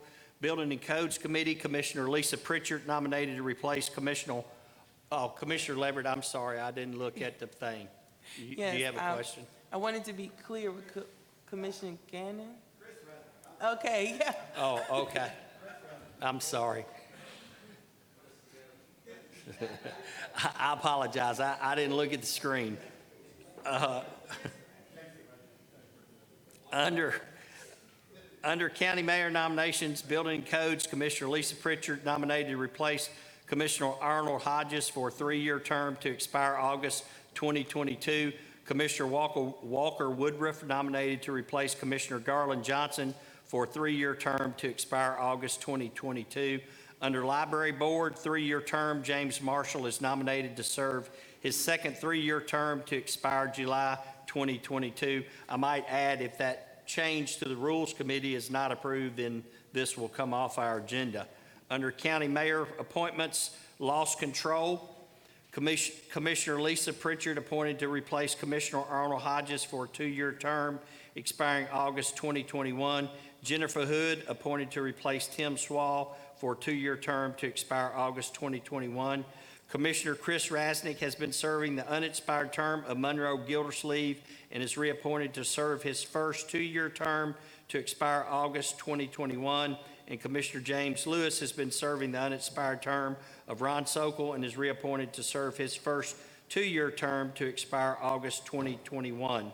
And on the Senior Citizens Board, Stephanie Mason is appointed to fill the unexpired term of Juan Reyes with term to expire April of 2020. Commissioners, you'll see under all your reports filed, there's 15 of those. So I would encourage you to look at that. We have no old business or new business on our agenda. Under our announcements, just a reminder, and you have a flyer on your desk regarding the VSO. We'll be celebrating 75 years of service to veterans at a special event on Saturday, August the 24th from 10 o'clock a.m. to 2 o'clock p.m. at Veterans Plaza. You're invited to join this celebration. Commissioners, you're urged to attend the Tennessee County Commissioners Association regional meeting taking place in Springfield, Tennessee on September the 12th at 5:30. The jury van will be available for those wanting a ride. However, some may need to carpool. If you would, just let Shelley know if you plan to attend so the number of attendees can be reported. And then there's a public input meeting regarding Stokes Field on August 8, 2019 at 6 o'clock p.m. at New Providence Middle School. We have no further announcements. We'll now stand adjourned. Commissioners, we do have a public hearing for the Comprehensive Growth Plan that's been advertised and announced. Mr. Tyndall, go right ahead. Okay, thank you, Mayor. Thank you, Commission. Thank you for the long night tonight. I do apologize for what it's worth. And next month, I don't believe we have any zoning next month, so you'll get a reprieve. For those of you who know, we're doing a comprehensive growth plan for the county. This was started back in April. As part of that process, we need to have 2 public hearings at the city, 2 public hearings at the county, and then the committee will have 2 public hearings coming shortly. The growth plan will be back before you for a vote sometime in September, October's time frame. So as part of that, I'd like just take maybe 5 to 10 minutes, explain this, and then take comments both from the floor and from the public. We'll say that this does not require a vote next week, but we will have a second round of public hearings at the end of next week's meeting as well. Back in the late 90s, Tennessee was a rapidly growing state, has continued to be rapidly growing. In 1998, the state passed Public Chapter 1101, known as the Growth Policy Act, because of unplanned growth leading to dire consequences in the state. Public Chapter 1101 requires local officials within each of the 92 non-metro counties to work together to shape growth policy through development, and known as the 20-year growth plan, and that was required by 2003. Public Chapter 1101 requires you to do an urban growth boundary, a planned growth area, and a rural area, and those definitions are there. The urban growth boundary is the existing municipality or municipalities in many cases, and the contiguous territory of higher density residential, commercial, and industrial growth expected to occur over a 20-year horizon. The planned growth area is an area outside the municipality and the urban growth boundary where low to moderate density residential, commercial, and industrial growth is projected, and then the rural area is anything basically that is not urban growth boundary, a municipality, or a planned growth area. Specific factors are to be considered when developing the planned growth area include the population projections from the University of Tennessee, costs of infrastructure and services, need for additional land to accommodate growth, and the needs of agricultural, forestry, recreational, and wildlife management. So the committee was set up by the joint mayors. The county mayor's in charge of the growth plan. Mayor Durrett, if you'll remember back last year when the city bought the land for the sports complex, we had to convene the committee to have that land put in the urban growth boundary so it could be annexed by the city. At that time, it was also identified that our plan was 19 years old, and maybe it's time to relook at it based on our growth over the last 20 years.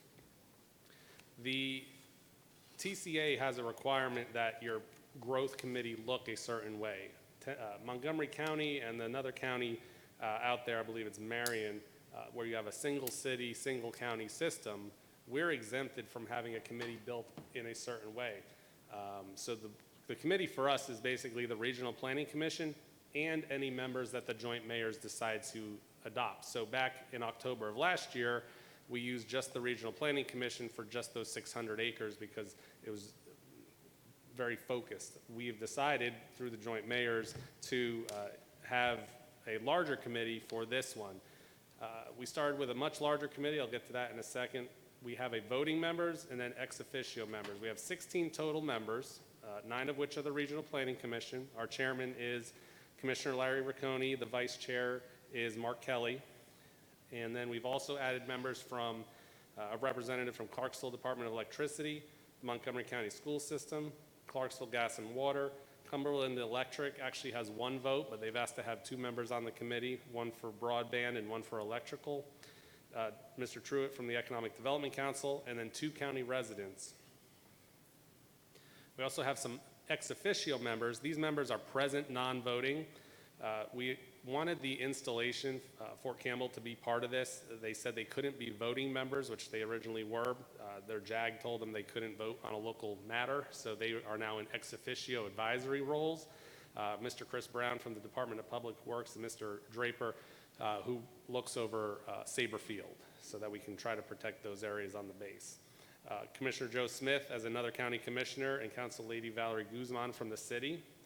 And then a representative from the Industrial Development Board, a representative chosen by the Montgomery County Home Builders Association, someone from the Clarksville Association of Realtors, and then the 3 engineering firms that represent the lion's share of the subdivision and site plan work that gets done, and basically are the ones who take our rules and make these subdivision site plans and projects. So you may remember this came out earlier this year in the Leaf Chronicle about the 90,000 new residents by 2040. This is where this number originally came from. The state says you will use University of Tennessee numbers. You can't go out and use other projections, can't use US Census, you have to use University of Tennessee. So we went on their website, they update this annually. You can look out, I think, all the way to 2060. They run it pretty far out. But these are the numbers. It basically comes out to an average of 44,307 residents per year, a low of 4,176, a high of 4,625. That is nearly 32,000 new housing units over 21 years, or 1,600 annually. And by a housing unit, I mean it could be an apartment, it could be a mobile home, it could be a large home, it could be a small home. It just means one unit. We need to build 1,600 of those a year. We're doing just shy of that right now, and we need to do that every year here on out to accommodate the anticipated growth.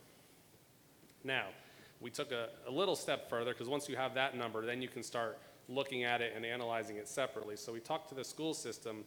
Their student rate ratio is 0.173. You'll hear me, I said 0.18 before. We use that as a little more conservative estimate.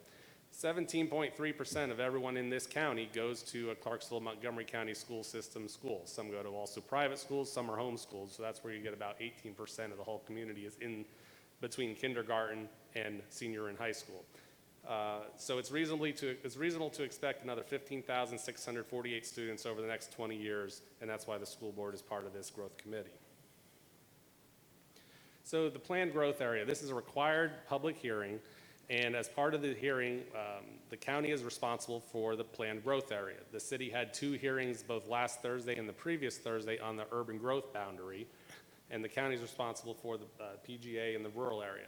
Now, we need to take this little different context. In some other communities, and this planned growth, the growth plan in other counties that have 5 or 6 or 7 municipalities, every municipality will have their own growth area, and within their urban growth boundary, you can't annex each other's land. So basically, you're staking claim to future annexations. That's what it works in those communities.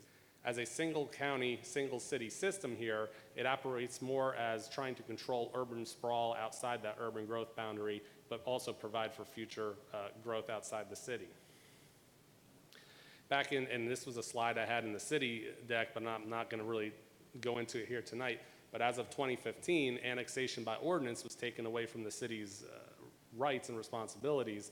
So now any annexation into the city has to be by the behest of a property owner and the request of a property owner. So that really stopped the larger annexations that we had when Tiny Town Road or St. Bethlehem was annexed in the early 90s. So that's not going to happen anymore unless the state changes the rules again, and there's no indication they're going to do that. So we want the growth to be in the city. I think we can all agree on that. It has the means to provide the services and the economy of scales. But without the city's ability to annex and continue to annex areas that are likely to grow, the city can't accommodate more than maybe 20 more, 25 more years worth of growth in and of themselves.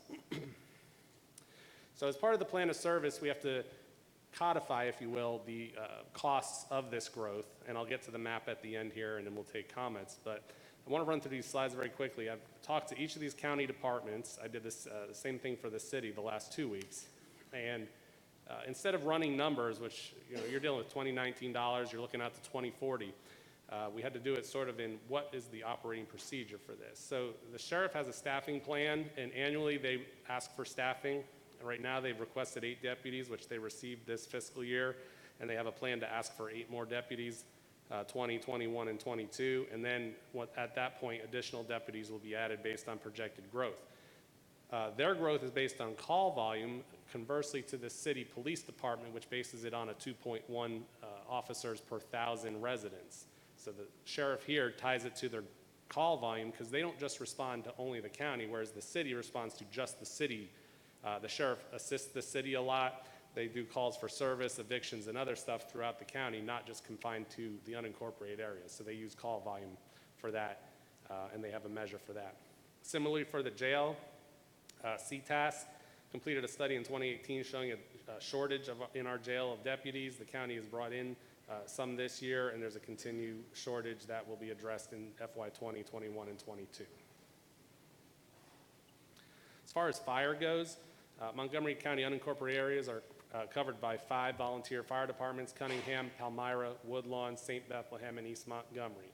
They each have a headquarters, and many of them have also substations where they're not manned 24/7, but they'll have at least an engine and or a tanker in them, as well as some gear. The additional need of substations in areas all around the county exists currently. Each fire department is independent of the county government and responsible for finding their own land, building their own fire station, the building, and providing for that. One of those buildings, which we'll assume is going to be on septic, approximately 2 acres would be needed, plus the building construction, somewhere between $125,000 to $250,000 per substation. Once that's built, there's an agreement between the fire departments in the county that they'll furnish them with the gear. A fire engine right now, this year in the budget, costs just shy of $300,000, and a tanker at $200,000 for reference. The county currently maintains an ISO rating of 6. Outside that 5-mile area, you're in an ISO rating of 10. The county's striving to have the majority of the county within that 5-mile radius to lower fire insurance rates for homes and businesses. The majority of the county's there right now, but as we grow, there'll be also additional needs. Solid waste disposal by county, they serve the entire county, so it's a little easier for them to forecast growth and use our numbers and Tennessee's numbers to forecast their future needs and meet that accordingly. They're sort of quasi-government, as in they're not all Montgomery County. It's a joint Montgomery County, Stewart County venture. Water, PGAs are served by various water utilities. Clarksville Water Systems, the big one that rings most of the urban growth boundary and most of the eastern county, but you also have East Montgomery, Cunningham, Woodlawn, and Cumberland Heights utility districts. They're all running at 50% or lower in capacity. Clarksville Gas and Water just this past month was running at 65% capacity in water. All new water infrastructure, if it's not a public project, which we don't often do public water projects unless we're trying to reach a school or a park or something like that, is done at the request of a developer or property owner, and if it's done through Clarksville Gas and Water, it needs to be approved by City Council. Important to note is that bottom bold there, any incidental costs incurred to operate or maintain these facilities, such as location, maintenance, et cetera, will be offset by the new customer base. That same thing goes for your wastewater. As far as wastewater goes, Clarksville Gas and Water is the only public utility wastewater provider in the county. They serve a majority of the urban growth boundary, but not all of it, and they serve some of the planned growth area, but very little of that. There are some private sewer systems out there. We don't encourage that because it's a huge cost that most neighborhoods can't incur over the long term. And again, that's done at the expense of a property owner or a developer approved by City Council, and once they build it and install it, Clarksville Gas and Water will accept it, and then the customer base basically pays to maintain it. And both water and sewer, they don't receive city funds. It's all ratepayer driven. County Highway Department, just important to note that the County Highways Department's responsibility is to construct, maintain, and repair all the county-owned bridges, roads, encompassing currently 758 miles. This was taken off the website, maybe just a little higher on a monthly basis. To date, however, and in recent memory, the Highway Department doesn't really construct highways here. They do mostly maintenance, emergency repairs, and routine maintenance.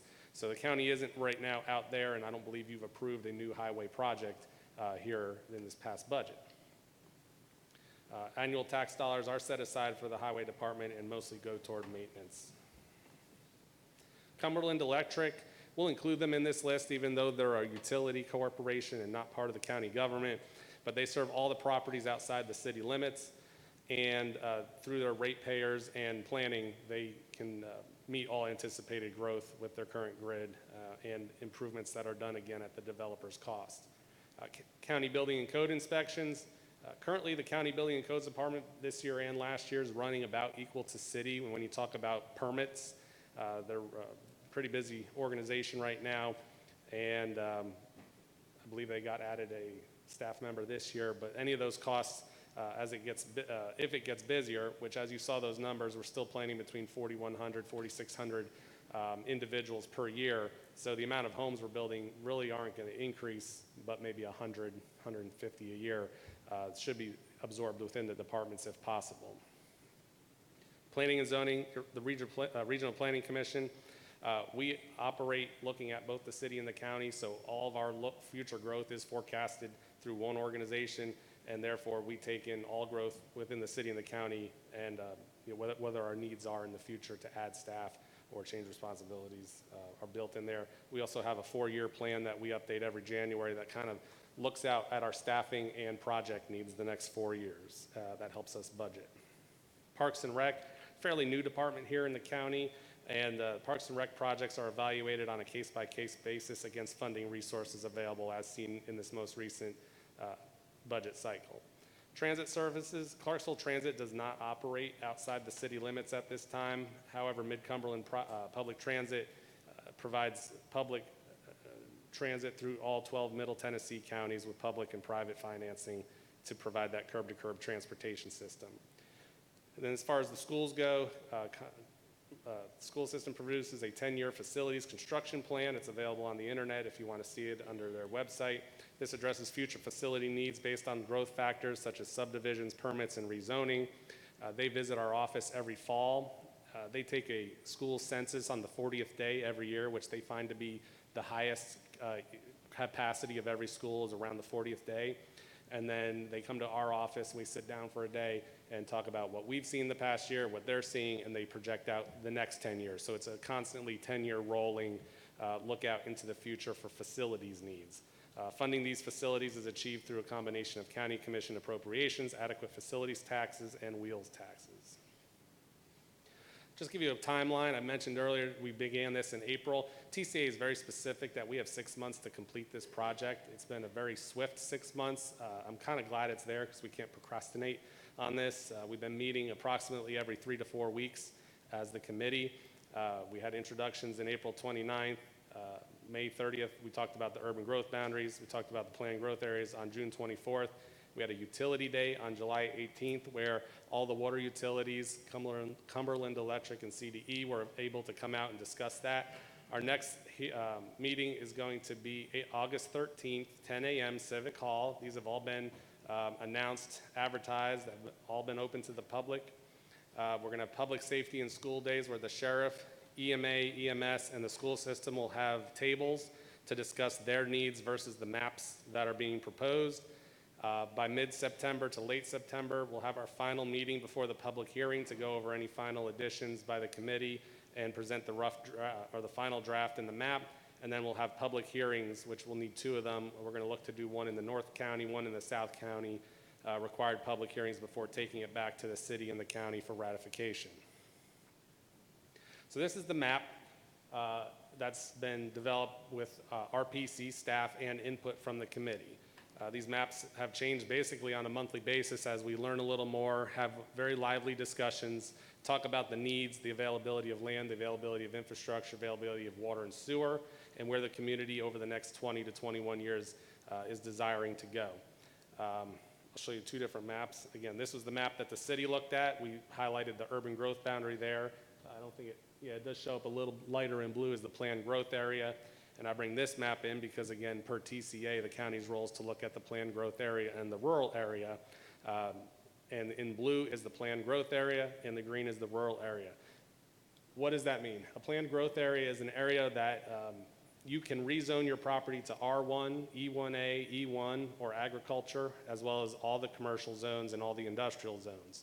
In rural area, you can only rezone down to E1A, which is an acre lot. So you need to be in the planned growth area to have slightly smaller lots, and in the urban growth boundary, in the pink there, that's where the multifamily, the cluster developments, the smaller lots are available because the utilities are available. A lot of the PGA is determined based on the availability of sewer, and there's not a lot of sewer, especially when you get across the river, further out in Woodlawn and further down towards Fredonia, sewer isn't as available. So those areas maintain a planned growth area.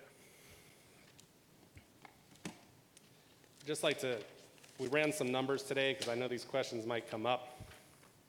And then I'll close with this and we can take public comment. In 1999, the urban growth boundary was 26,251 acres. As proposed today, it's only 19,615 acres. Of it, we're projecting only 9,067 is developable. The rest either has slopes over 15%, wetlands, could be encumbered by a TVA easement, maybe water. In 1999, the planned growth area was 54,072 acres. The current PGA, as you're seeing today, only 26,928 acres, 9,700 developable. The rural area in 1999, per the previous growth plan, was 166,000 acres. It was 48% of the county. Currently, the rural area is 236,700 acres, or 68% of the county. We took out 20% of the available land to grow in, redistributed it, and I think we've done our efforts to try to preserve farmland, preserve those rural areas. For instance, the planned growth area used to go out almost all the way to Lylewood Road and Woodlawn. Over the last 20 years, there hasn't been sewer to even go part of the way into Woodlawn, so we said, why are we going to grow all the way out to Lylewood? And we pulled that back significantly. South of the county has remained largely untouched. We added a little bit of planned growth area south of Hilltop. Planned growth area has been pulled back significantly down Highway 12 and down Goulson Road. And all the planned growth area that used to exist in Exit 4 and Exit 8 has been converted to an urban growth boundary because the current planned growth area 4 basically operates as an urban growth boundary. Multifamily is allowed in urban planned growth area 4, which is off of Exit 8. So that's where we are today. I'll take any questions, Mayor. And Any questions of Mr. Tyndall?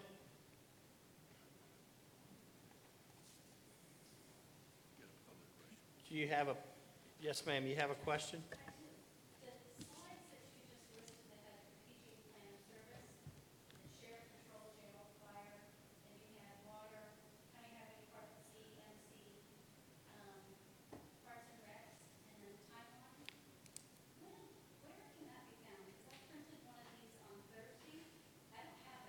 Right, this was prepared.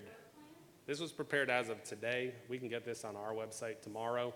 But those slides, that would be the last meeting you probably, or those the city slides.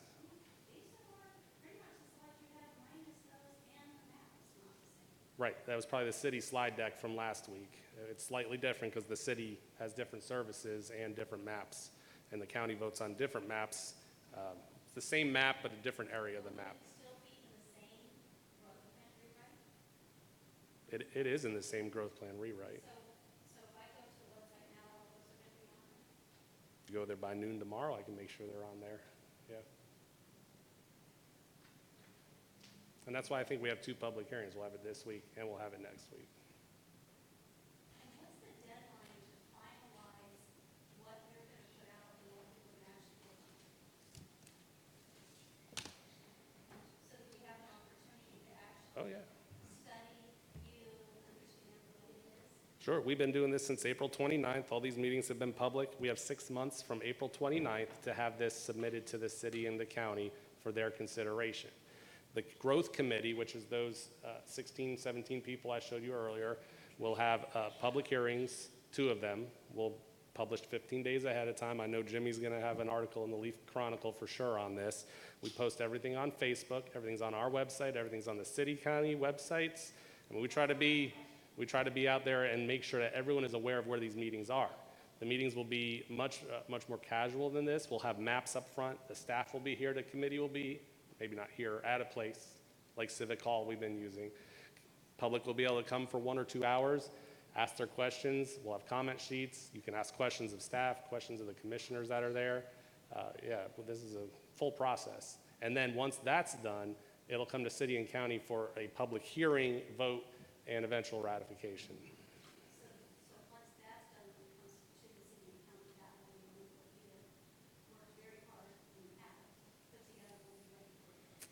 Well, once we have our when we have our public meeting, we'll have our final draft, depending on the public comments received at the public meeting, which there are some significant changes to this. There's some minor changes, some significant changes. There's an entire document that we are working on currently that'll go along with these maps. TCA doesn't say we have to have the document done today. It just has to be done at the end as submitted to the city. But when we have those public meetings, that document will be available for 15 days ahead of time at a minimum, both online and in person at probably 3 different locations around the county. Commissioner Leverett? I was going to ask if the lady would identify herself and speak up so we can all hear her. I just, Well, to be honest, with all due respect, I just thought it was going to be one question. I didn't know there would be a dialogue. But ma'am, would you please give us your name?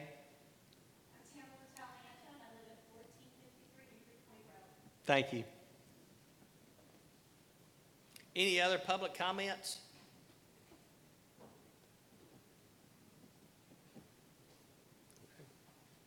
Any other public comments? And Jeff, I think it's my understanding what you're putting together is a work in progress. And so what you presented tonight, you've recently put together, and it should be available on your website as well as all the other websites by noon tomorrow. We've been housing all the slide decks from every one of the meetings on cmcrpc.com, and if you hit About Us on the left side, all the slide decks from all the meetings are there.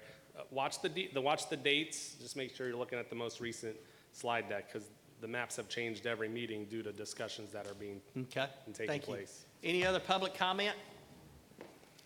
All right, we're adjourned.